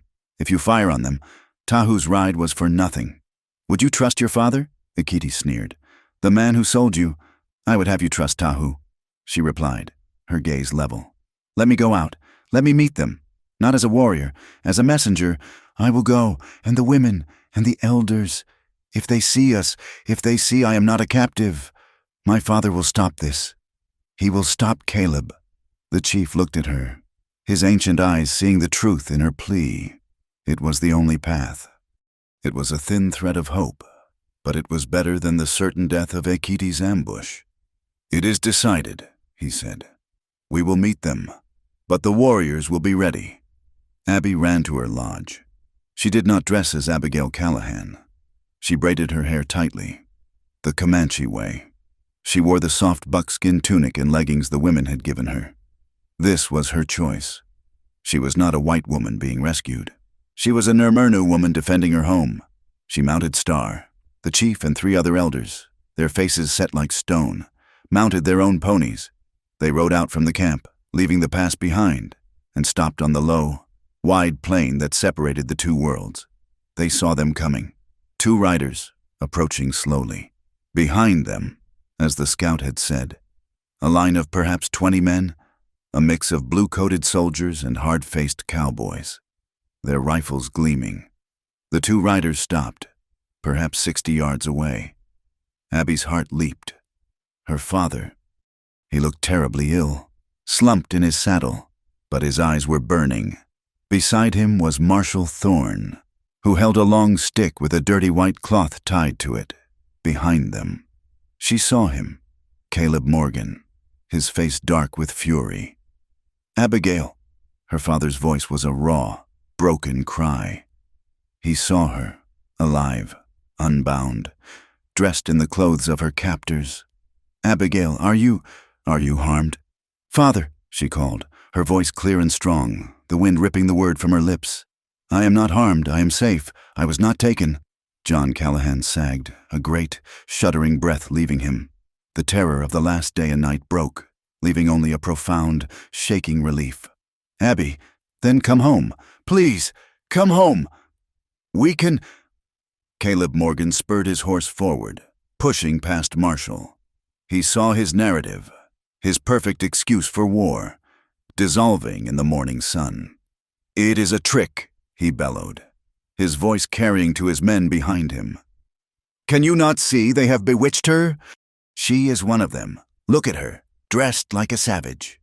"Caleb, stand down," Marshal Thorne commanded, grabbing for his reins. "This is a parley. We are under a flag of truce." "A truce with devils," Caleb sneered. He was losing control. He looked back at his foreman. "Shaw, show them we are serious. Put a warning shot over their heads, scare them back." "No!" John Callahan screamed. "Shaw, ever obedient, raised his rifle to his shoulder. He did not aim. He just pointed it at the group and fired. The world exploded. The shot was not high. It was fast and low. The young man beside the chief, Tahu's cousin, the boy Abby had saved at the creek, cried out. He grabbed his arm, just above the elbow. Blood, bright and shocking, pumped between his fingers and stained the earth. A single unified wail of rage rose from the Comanche. They had fired on a truce. They had drawn first blood. They had shot a child. From the rocks above the pass, a war cry ripped the sky. Ekiti. Treachery, they fire on our elders, kill them all. It was not a battle. It was an eruption. A wave of painted warriors on horseback poured from the rocks, screaming, arrows flying. They descended on the line of white men like a thunderbolt. "Ambush!" Caleb roared, a look of savage triumph on his face. This was what he wanted. "Fire back! Defend yourselves! Kill them!" The soldiers, their parley shattered. frantically formed a skirmish line. Their rifles cracked, spitting smoke. Caleb's men, yelling, charged forward to meet the Comanche. Abby was trapped in the maelstrom. The world dissolved. Horses screamed. A sound she had never heard. A sound of agony. Men shouted. Guns boomed. The air filled with a choking, sulphurous smoke that burned her lungs and a thick, coppery dust that blinded her. "Stop!" she shrieked, pulling Star in a terrified circle. "Stop, please! Stop fighting!" But her voice was nothing, a speck of dust in the hurricane. Her father was somewhere to her left, caught in the fighting. The wounded boy was being dragged back by the elders. She was utterly, terrifyingly alone in the center of a war she had started. Tahu heard the volley of rifle fire when he was still 2 miles from the pass. His heart stopped. He had been a fool. The truth had not been enough. He kicked the black stallion, his heels digging in, urging the horse into a desperate, flat-out run. He had escaped the jail only minutes before. A young deputy, a boy named Peters, who looked barely old enough to shave, had come to his cell, his face pale. "It has gone bad, hasn't it?" the boy had whispered, his keys rattling. "Morgan, he is a bad one. I have seen him." "Let me out," Tahu had said, his voice a low growl. The boy had looked around, his terror of Caleb warring with his conscience. His conscience won. He unlocked the door. "Your horse is in the stable. Your rifle. They took it. Here." He had shoved his own heavy Colt pistol into Tahu's hand. "Go! Just go!" Tahu had not paused. He ran. He was on his stallion, riding low, the borrowed pistol in his belt. He rode toward the guns, his long hair streaming, his mind empty of everything but one image: Abby's face. He hit the ridge and saw the battle below, a churning, dusty chaos. He scanned the fight, his eyes sharp, ignoring the bullets that whined past. He saw her, a lone rider on a bay mare, paralyzed in the center, a still point in the turning. Killing world. He rode the stallion down the slope, a black arrow diving straight into the heart of the fight. He did not slow. He did not fire. He rode through the gunfire, past a struggling soldier, past one of his own cousins. He reached her side, grabbing Star's bridle. "Abby!" he yelled. Her head snapped around, her eyes wide with terror. Then relief. "Tahu, you are here." "Go!" he roared, slapping the mare's flank hard. "Back to the rocks now!" Star bolted. As Abby raced away, a new figure emerged from the smoke. Caleb Morgan. He saw Tahu and his face, already dark with battle lust, twisted into a single, focused mask of hatred. This was it, the source of his humiliation, the savage who had cost him everything. "Savage!" Caleb roared, pulling his horse to a skidding stop. They were 20 yards apart. "You broke the truce!" Tahu snarled. He pulled the deputy's pistol, his hand steady. "She will be mine," Caleb shouted, leveling his own repeating rifle. His calculations were gone, replaced by pure, possessive rage. "She will always come back to her own kind. She will crawl back to me." "Her choice is not her kind," Tahu yelled, the words torn from his soul. "It is her heart," Caleb fired. The rifle bucked. The bullet slammed into Tahu's left shoulder. It felt like a white-hot hammer, a crushing weight that spun him halfway around in the saddle. He cried out, a sharp, guttural sound. The pistol fell from his suddenly numb and useless hand. He was hit, badly. But his rage was a fire that consumed the pain. Before Caleb could lever another round, Tahu kicked his stallion. The horse lunged, ignoring the agony, ignoring the blood streaming down his chest. Tahu threw himself from his own saddle, a desperate, flying tackle. He crashed into Caleb. Both men tumbled from their horses, hitting the hard-packed earth in a cloud of dust and curses. Abby, halfway to the rocks, saw him fall. "Tahu!" she screamed, the sound ripping her throat. She wheeled Star around, pulling the mare back into the fight. The 2 men were on the ground, rolling, grappling. Tahu's left arm was useless. Caleb, heavier and stronger, shoved him back, the heel of his boot striking Tahu's wounded shoulder. Tahu roared in pain. Caleb scrambled, his hand finding the pistol on his own belt. He ripped it free. He rolled onto his knees, leveling the gun at Tahu's chest. who was struggling to rise. "Die, damn you," Caleb hissed, his finger tightening on the trigger. Abby was off her horse. She was running. The small Colt from her father's desk was in her hand. She did not think. She did not aim. She just reacted. She raised the pistol with both hands, pointing it at the man who was about to murder Tahu, and pulled the trigger. The small gun bucked. Caleb screamed. It was not a roar of rage. It was a high, thin, shocking sound. He dropped his pistol as if it were a hot coal. He stared, dumbfounded, at his right hand. Blood was pouring from a ragged hole where her bullet had torn through his palm. He looked up. He saw Abby. She was 10 feet away, her face a mask of cold, white fury. The small, smoking pistol still leveled at his heart. The girl, the property, the thing he was going to break. She had shot him. Bang, a third shot, louder than the others, cracked over the field. "Stop!" Marshal Thorne's voice was the roar of God. "Cease firing. Cease all firing. In the name of the law." The battle, which had been a chaotic fury, sputtered. The Comanche, seeing Tahu fall, had pulled back. Caleb's men, seeing him on the ground, were confused, their charge broken. Thorne rode into the clearing, his pistol smoking from the shot he had fired in the air. "Shaw, you and your men stand down. Put your rifles down. You are all under arrest for firing on a flag of truce." John Callahan was right behind him, his face a gray sheet of death, but his eyes were alive, burning. He slid from his horse, stumbling, his shotgun in his hands. He walked past Caleb, who was on his knees, clutching his bleeding hand. He walked past Tahu, who was pulling himself to his feet, his face pale, his left side soaked in blood. He walked directly to his daughter. He stood in the center of the battlefield, between the two armed, staring lines. "My daughter," he announced, his voice shaking but carrying to every man. "My daughter was not kidnapped." The silence was absolute, broken only by the wind and the groans of the wounded. "She ran away," John said, his voice breaking, tears streaming down his face. "She ran. From a forced marriage. She ran from him." He pointed a trembling finger at Caleb. "I was wrong. I was a fool. I tried to sell my own child." He looked at the Comanche. He looked at the soldiers. I will not allow anyone to kill in my name. This fight is over." The words struck the men from Sweetwater like a physical blow. They had come for a righteous rescue. They had been lied to. They were fighting and dying so Caleb Morgan could reclaim a woman he had abused. They looked at Caleb, a bleeding, defeated man on the ground. They looked at John Callahan, a father broken by his own shame. The will to fight evaporated.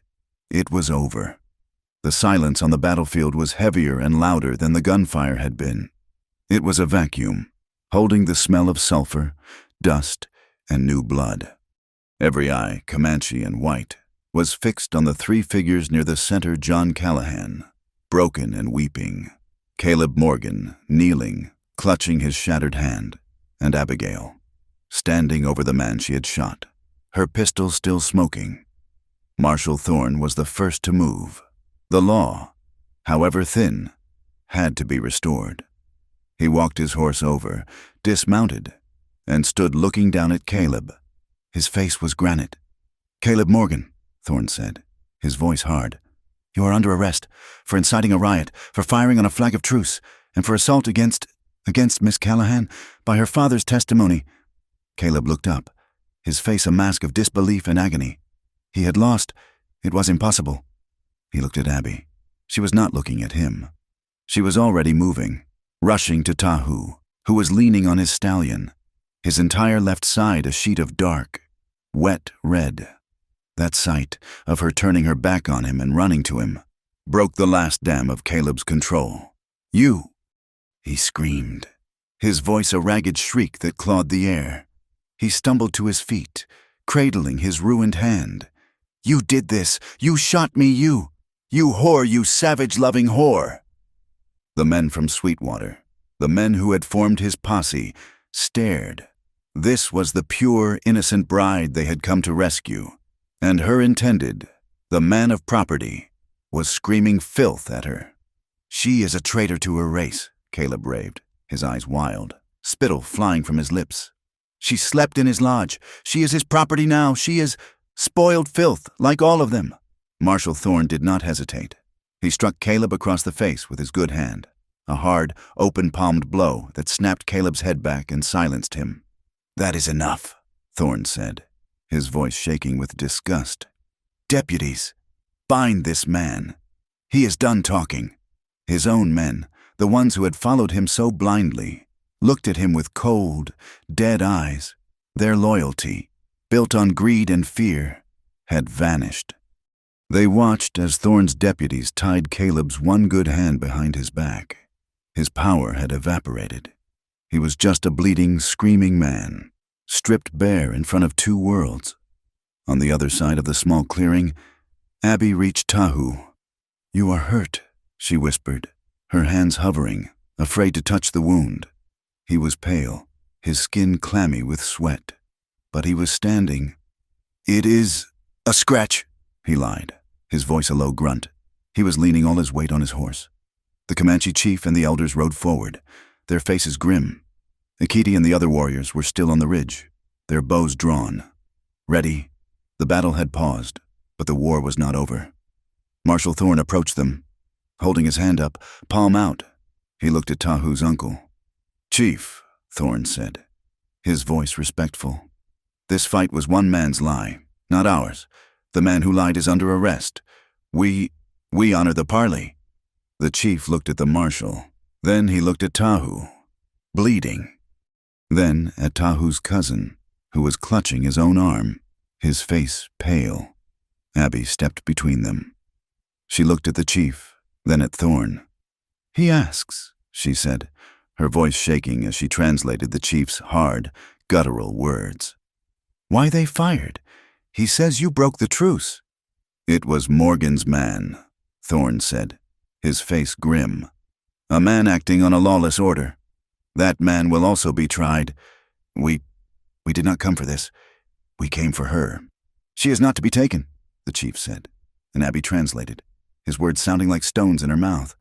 "I know," Thorne said, looking at Abby. "I know. We ask for a truce, a real one. Let us take our wounded. You take yours. This ends today." Tahu spoke, his voice weak. In Comanche. Abby nodded. "Tahu says, you must promise. You will not return with soldiers." "I swear it," Thorne said. "As long as your people stay to your own lands. As long as there is no more raiding." Tahu spoke again, a longer stream of words. Abby translated.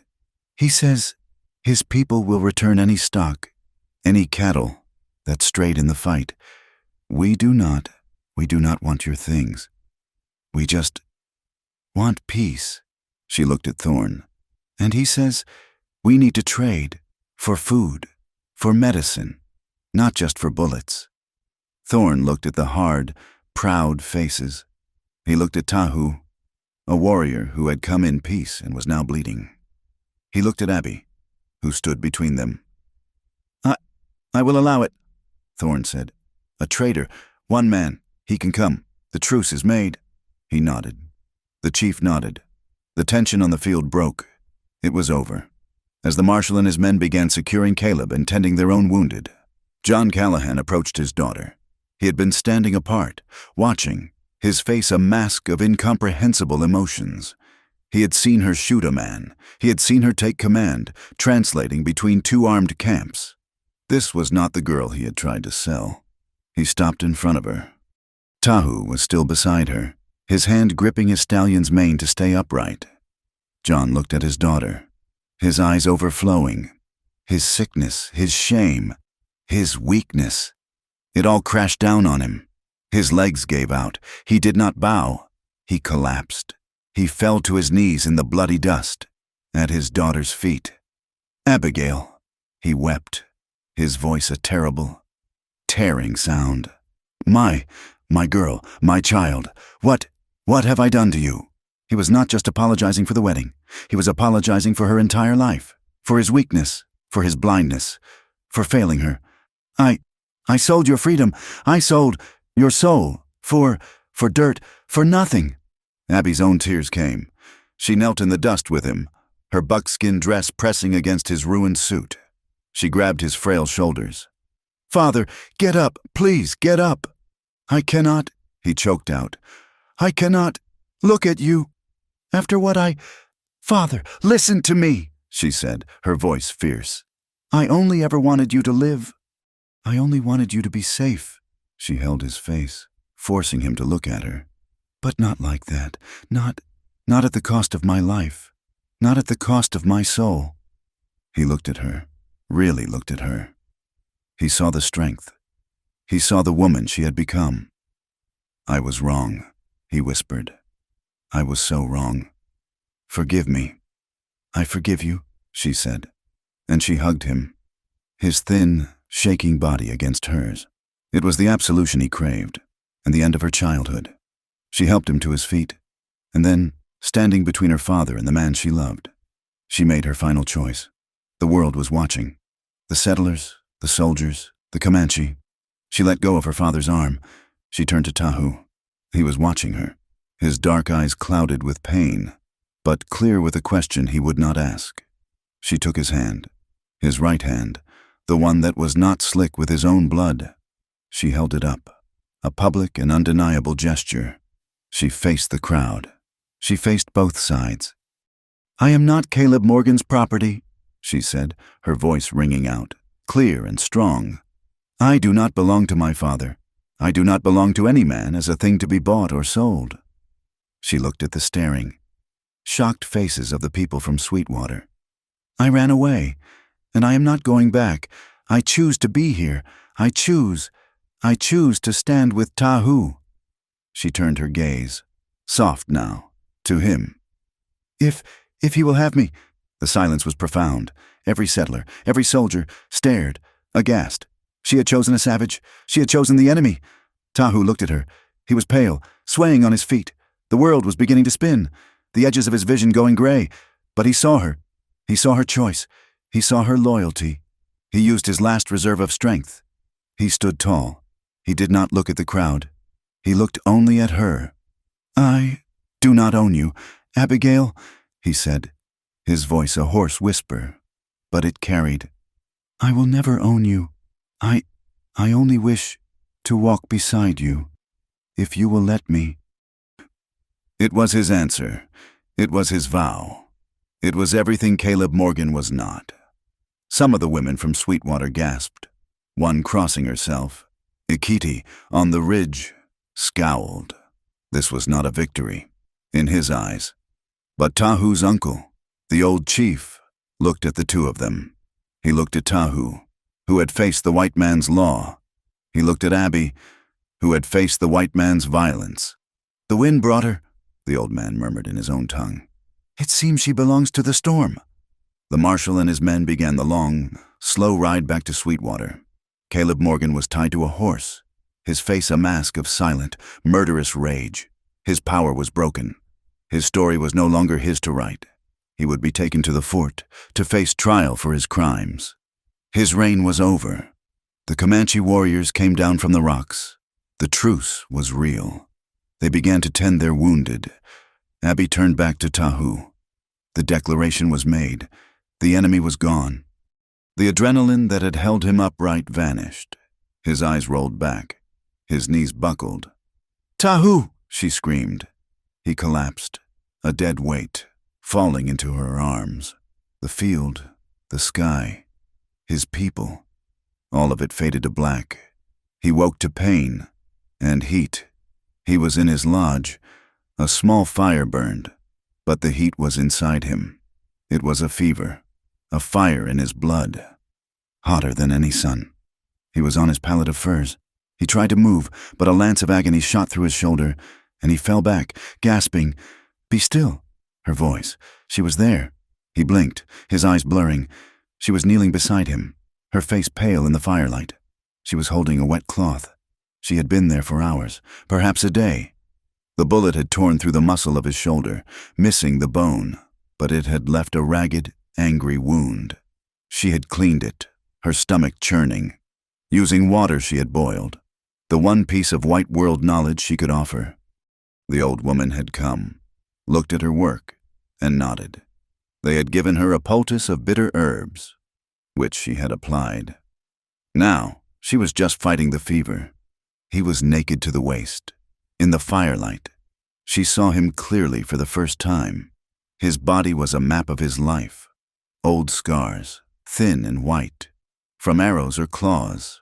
A puckered, round scar from an old bullet. And now, this new terrible wound, red and swollen. On the hard plane of his chest and shoulder, he was all lean muscle and sinew, a body built by the hard land. She touched his forehead with the cool, damp cloth. He was burning. "Abigail," he whispered. He was delirious. His hand, his good hand, fumbled, trying to find her. "I am here. Tahu," she said, her voice low and soothing. She captured his hand, holding it between both of hers. It was dry and hot as a stone. He thrashed, his eyes squeezed shut. "No, they take her. Gone. They take—" He was not in the lodge. He was back in his past, seeing his father, his land, his people, all taken from him by the white world. And now, he was losing her, too. "They cannot have you," he groaned, trying to sit up. "Cannot—" "Shh," she said, gently pushing him back. "Be still. Listen to me." She leaned close, her face near his, holding his hand tightly to her cheek. "I am here, Tahu. I am right here." He turned his head, his fever-bright eyes struggling to focus on her. "You will go," he whispered. "You will. Go back." "No." Her voice was a vow. "I am not leaving. Do you hear me?" She kissed him. She kissed his forehead, hot and dry. She kissed his cheek, rough with stubble. It was not a kiss of passion. It was a kiss of anchoring. A promise. "I am here," she whispered again, her lips against his temple. "No one is taking me. Not the law. Not Caleb. Not any army. No one can pull me from you. Only I can choose. And I am not going. I am not leaving." He stopped struggling. His body relaxed, just a fraction, his breathing, which had been harsh and ragged, quieted. His eyes focused on her, truly seeing her for a moment through the haze of fever. He did not speak. He did not have the strength. But his hand, his good hand, tightened on hers. She did not let go. She sat beside him in the flickering dark, holding his hand, bathing his face. He was a warrior, her protector, and he was as helpless as a child. She was his captive, his refugee, and she was now his only anchor to life. The future was a vast, terrifying unknown. They were outcasts from one world and barely accepted in another, but they were together. She would not let him go. The fever did not break like a storm. It receded like a slow, dirty tide, leaving Tahu beached on the shores of life, weak as a newborn colt, but breathing. Abigail had not left his side for 4 days and 4 nights. She had sat in the smoky confines of the lodge, bathing his burning skin with cool water. She had forced bitter herbal teas, prepared by Tahu's aunt, between his cracked lips. She had listened to his delirious cries, whispers of his father, of battles, and, most terrifyingly, of her. He would call her name, his good hand grasping for her, convinced she was being dragged away. "I am here," she whispered back, her voice raw. "I am not leaving." She held his hand, her own small, pale fingers against his calloused, fever-hot skin. She was his anchor, holding him to the world. The old women of the tribe, who had at first watched her with sharp, suspicious eyes, now came and went with quiet nods.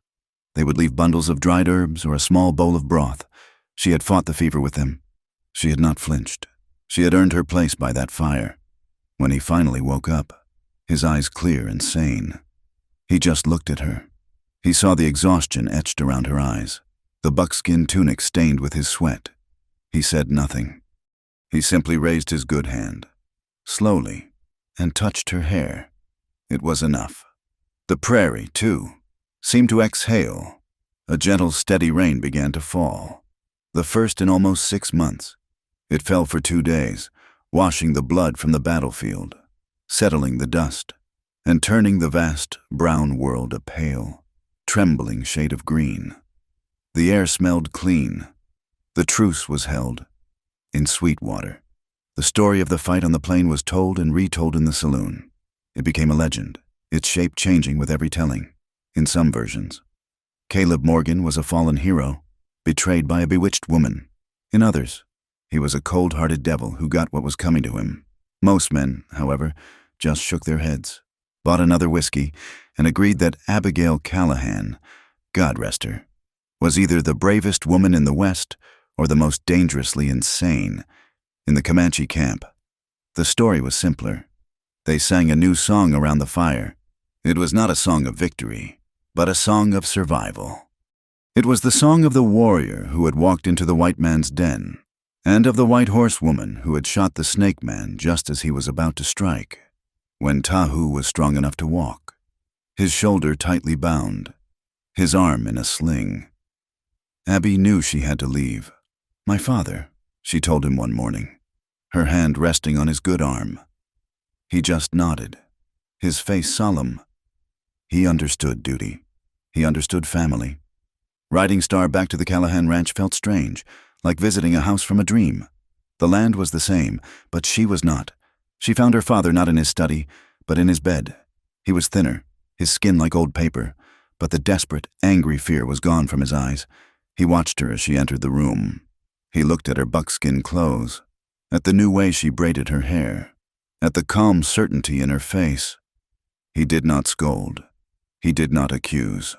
"He is gone," John Callahan whispered, his voice a dry rasp. "I know. Father. No, I mean, truly gone. Marshal Thorne took him to the fort. The army is holding him. They say his foreman, Shaw, confessed about the Vasquez family, about everything." He paused, his breath rattling.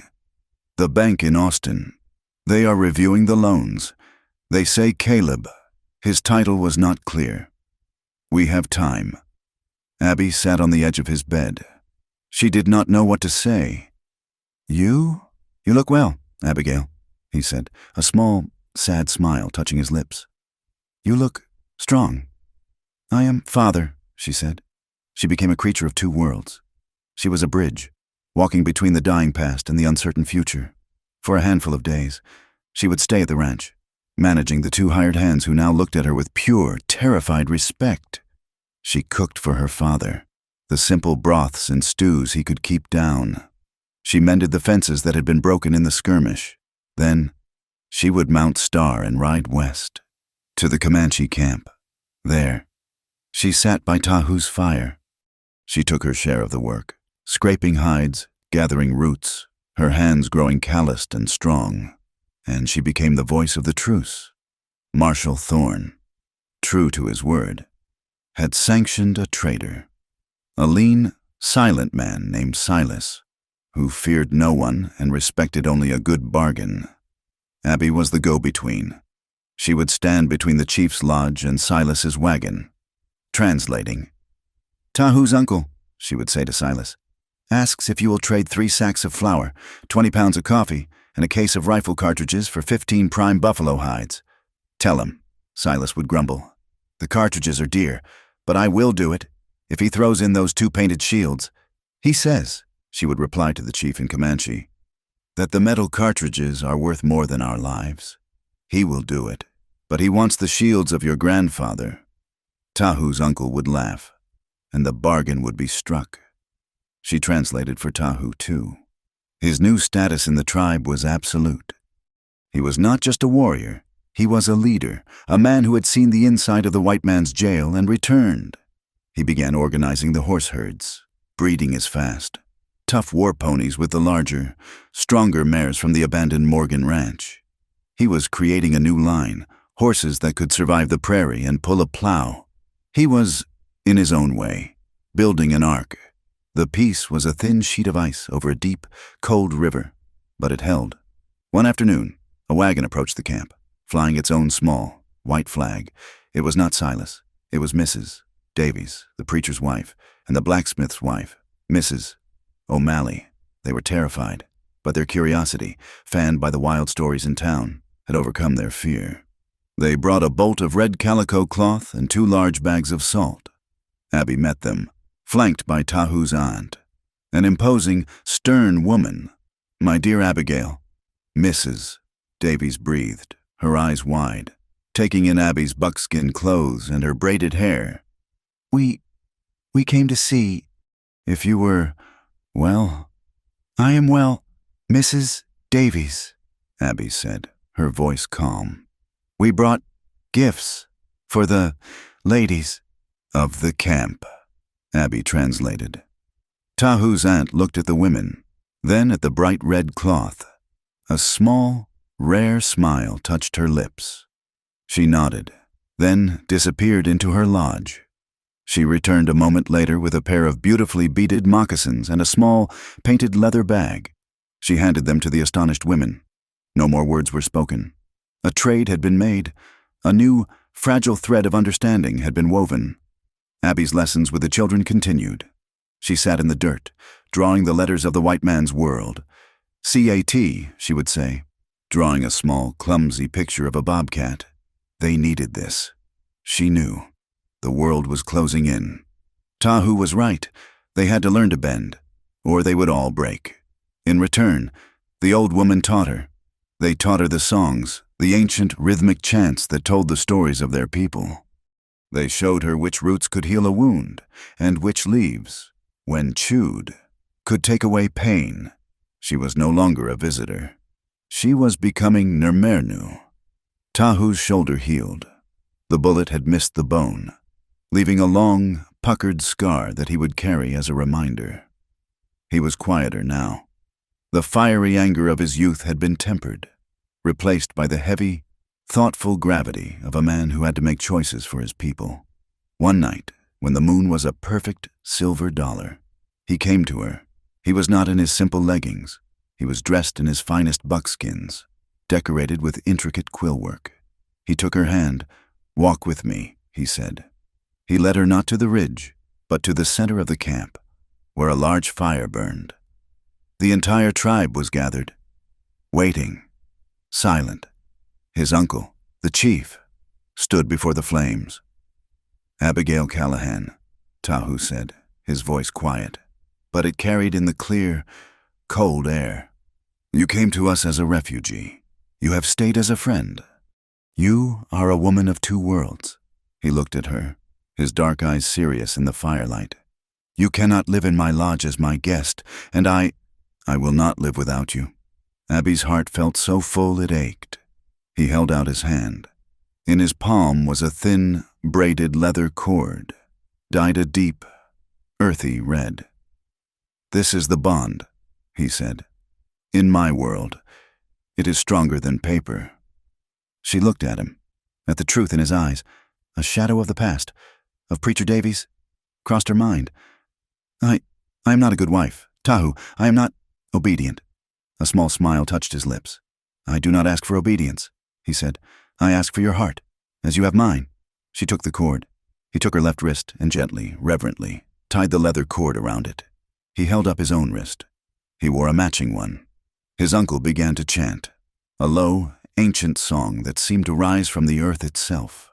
Tahu's aunt came forward and draped a new, brilliantly white, cured buffalo hide around Abby's shoulders. Then, a young man led a horse into the firelight. It was a mare, slender and strong, her coat as white as the moon. She was the foal of Tahu's own black stallion. "She is yours," Tahu said. "A free horse for a free woman." Abby looked into the crowd, her eyes blurred with tears, and she saw her father. He was there. He sat on a log at the edge of the circle, wrapped in heavy blankets. He was too weak to stand, but he had made the journey, carried in a wagon by 2 of the Comanche. He watched his daughter, in her buckskin dress, her hair braided like a native, her wrist tied to the warrior. He saw her face, which was not afraid or trapped, but full of a radiant, powerful joy.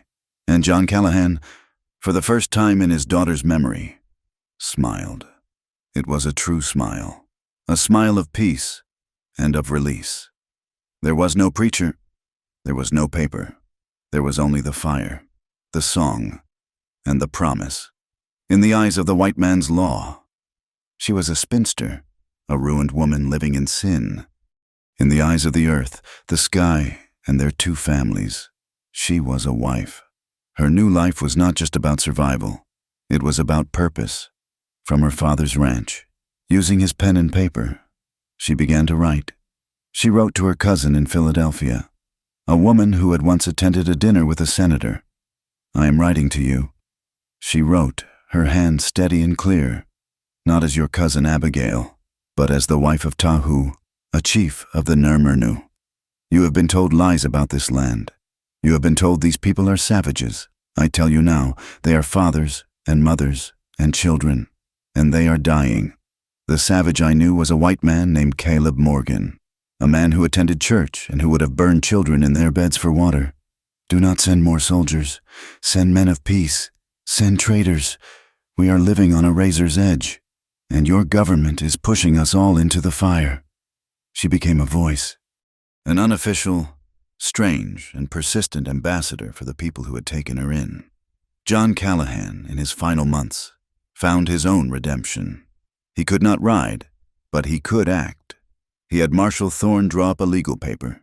It granted the Comanche tribe led by Chief Stoneheart, Tahu's uncle, legal and binding rights to water and grazing on the southern half of the Callahan Ranch, in perpetuity.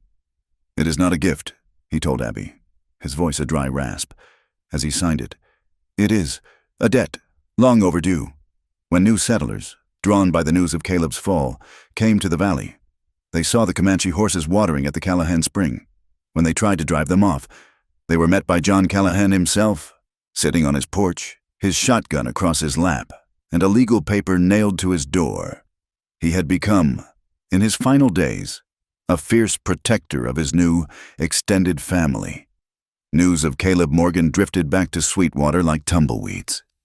He had been taken to the fort. His money and influence, it seemed, could not overcome the sworn testimony of a marshal and a United States Army lieutenant. His foreman, Shaw, was tried and hanged for the murder of the Vasquez family and for firing on the Parley. Caleb's fate was less clear. He was a wealthy man. Some said he had been shipped to a federal prison in the east. Another, darker rumor insisted he had attempted to escape from the Army transport wagon and had been shot. Twice, in the back. No one knew for sure. It did not matter. He was gone. His lands were seized by the bank and broken up. His name became a bitter story, a warning about a man whose greed had finally consumed him. The seasons turned, the prairie healed.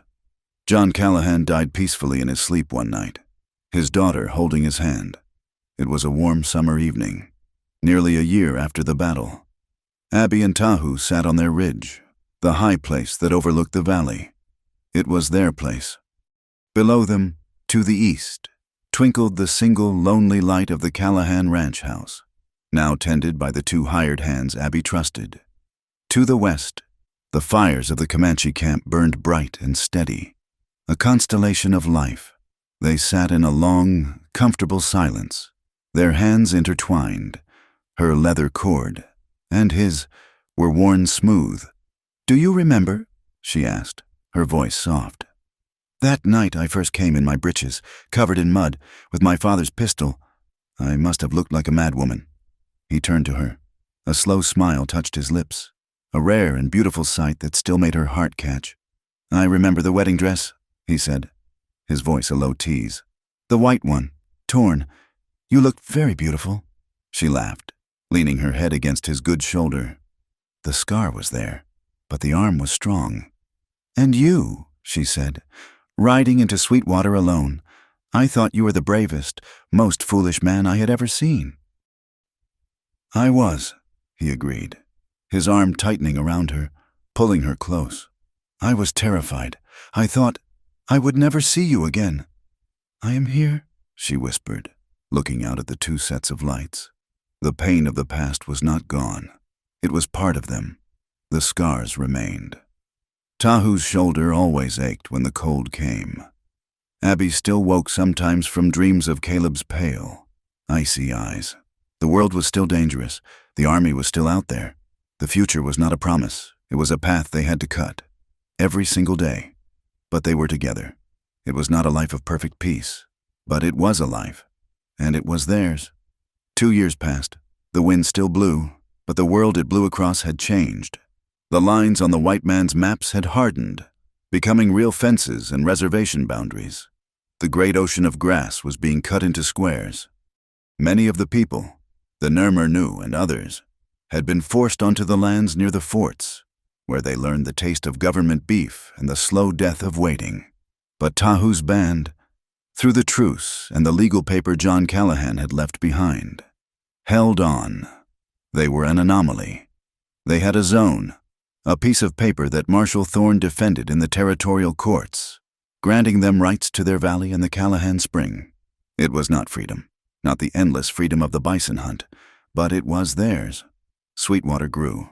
It had a bank now, and a small, plank-sided schoolhouse. The noise of hammers was constant, and in that schoolhouse, among the freckled children of the settlers, sat 2 of the Vasquez children, whose family had resettled near the Callahan Ranch, and 3 shy, dark-eyed Comanche children, sent by Tahu's uncle to learn the paper the truce was holding. Abby and Tahu had built a life on the seam between these 2 worlds.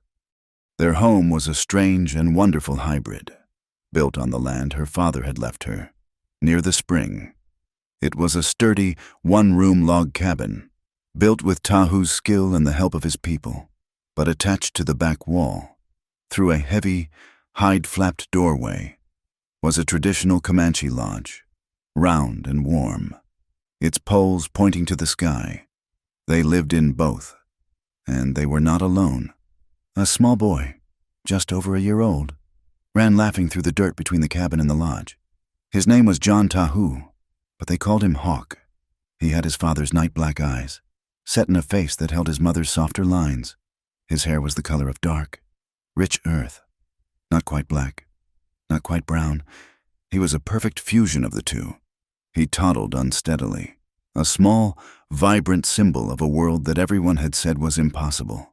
He would run from the smoky, leather-scented warmth of the teepee into the bright, sunlit cabin, equally at home in both. One night, after Hawk was asleep, Abby sat at the small wooden desk her father had used. The fire in the cabin fireplace burned low. Tahu was outside, mending a bridle on the porch, by the light of a kerosene lamp. Abby wrote. She was not writing to a senator. She was writing to her cousin, but she was also writing for herself. She was telling the story. He was promised to me, she wrote, the pen scratching in the quiet. A man of property and cold. Blue eyes. I was an asset, a piece of land he was acquiring. They told me it was my duty, but my heart knew it was a lie. She wrote about the torn dress, the terror of the night ride, the fear of the warrior who had met her with kindness. She wrote about the battle, the blood, and the choice. I am sending this to you. Mary. Not as a cry for help. I am sending it as a message. Tell the women in your quiet, eastern rooms that duty is not a cage. Tell them that their lives are their own. Tell them that even in the darkest, most savage land, a woman has the right to choose who she loves and who she will be. She would send it with Silas the trader. She did not know if it would ever be read, but she knew she had to write it. She had to give her story a voice. Tahu looked up from his work. He watched her through the open window, her face soft in the lamplight. He had his own thoughts of the future. The last great bison herd had been seen 2 summers ago, far to the north. That life, the life of his fathers, was over. He knew that. The world of the horse and the bow was gone. But the Nurmurnu spirit, the spirit of survival, the love of the wind and the land, that was not dead. It lived in his uncle, who now bargained for cattle prices. It lived in his cousins, who were learning to read the white man's paper, so they could never be cheated by it again. And it lived in his son. He looked at the tiny, perfect saddle he was finishing, small enough for a 1-year-old. He would teach his son to ride, to sit a horse as if he were part of it, the Comanche way. He would teach him the stories of the people, the songs of the earth. But he would also, he knew, walk him to that small schoolhouse in Sweetwater. He would teach him to ride, and Abby would teach him to read. His son would need both. He would need the heart of a warrior and the mind of the white man to survive the world they were building. Morning came, sharp and clean, the prairie air tasting of new grass and endless sky. Abby rose from their bed of furs inside the lodge. Tahu was already outside, checking the horses. She walked from the round, dim lodge into the square, bright cabin. She went to the cabin's front door. It was a solid plank door, hung on iron hinges. It was the door she had opened to see her father that last day. She pulled it open. The sunlight flooded in, a blinding sheet of gold, making the dust motes dance. She stood in the doorway, her hand on the wood, looking out. This door, years ago, she had opened another door, the door to her father's barn. That had been an act of escape, a desperate flight into the dark. She had been running from a life. She put her hand on the cabin door frame. Now, she was opening a door to walk into her life, a life she had chosen, a life she had built with her own hands, with her own heart. It was not an escape. It was a beginning. The West was not a fairy tale. Out on the plains, families were starving. Soldiers were still riding. Treaties were still being broken. It was not a happy ending for everyone. So many tribes had been scattered. So many good men, white and native, had died for nothing, for greed, for misunderstanding. But here, in this valley, on this small patch of land between a town and a memory, one story had found its way. It proved that even in a time of hatred, even in a world built on violence and division, sometimes courage and love could find a crack in the wall. Sometimes they could build a door. The sun set that evening, painting the clouds in shades of blood orange and deep, royal purple. Abby was on the small porch of the cabin, Hawk asleep in a cradle just inside the door. She heard Tahu's footsteps. He came up behind her. He did not speak. He just put his arms around her waist, pulling her back against his chest. His chin rested on her shoulder. They stood together, watching the darkness swallow the prairie. His hand, his good hand, moved up, his fingers tracing the line of her collarbone. He kissed her neck, a slow, warm kiss that made her shiver and lean into him. The familiar scent of him, smoke and leather and clean earth, filled her senses. "That dress," he murmured, his voice a low, teasing rumble against her ear. "The white one, the one you tore." She laughed, a soft, happy sound, tilting her head back to meet his. "What about it?" "I like that one," he whispered. "You should wear it again." "Tahu," she chided. "I tore it to pieces, and it was a symbol of... "I know," he said. His lips found hers in the twilight. "But you looked very beautiful, running to me in your torn dress." He kissed her, a long, deep kiss that held all the memories of the past 2 years. It held the terror, the fever, the peace, and the profound, quiet joy. He swung her up into his arms, his one arm strong as steel. She laughed as he carried her inside, away from the moonlight, toward the warm fire bickering in the hearth. She had been promised to another. She had been a piece of property, bound by duty and debt. But she had run. She ran to the warrior, the man her world called a savage. He had not offered her riches, or safety, or an easy life. He had offered her the one thing the West had never known how to value. He had offered her the right to be free, the right to love, and the right to be herself. Thank you so much for listening to this story. We would love to know where you are listening from, so please drop a comment below and share your thoughts so we can all connect. If you enjoyed this, please subscribe to our channel, Wild West Tales, and be sure to like this video. It really helps. And if you want more people to hear these stories, please hit that hype button and support the tale.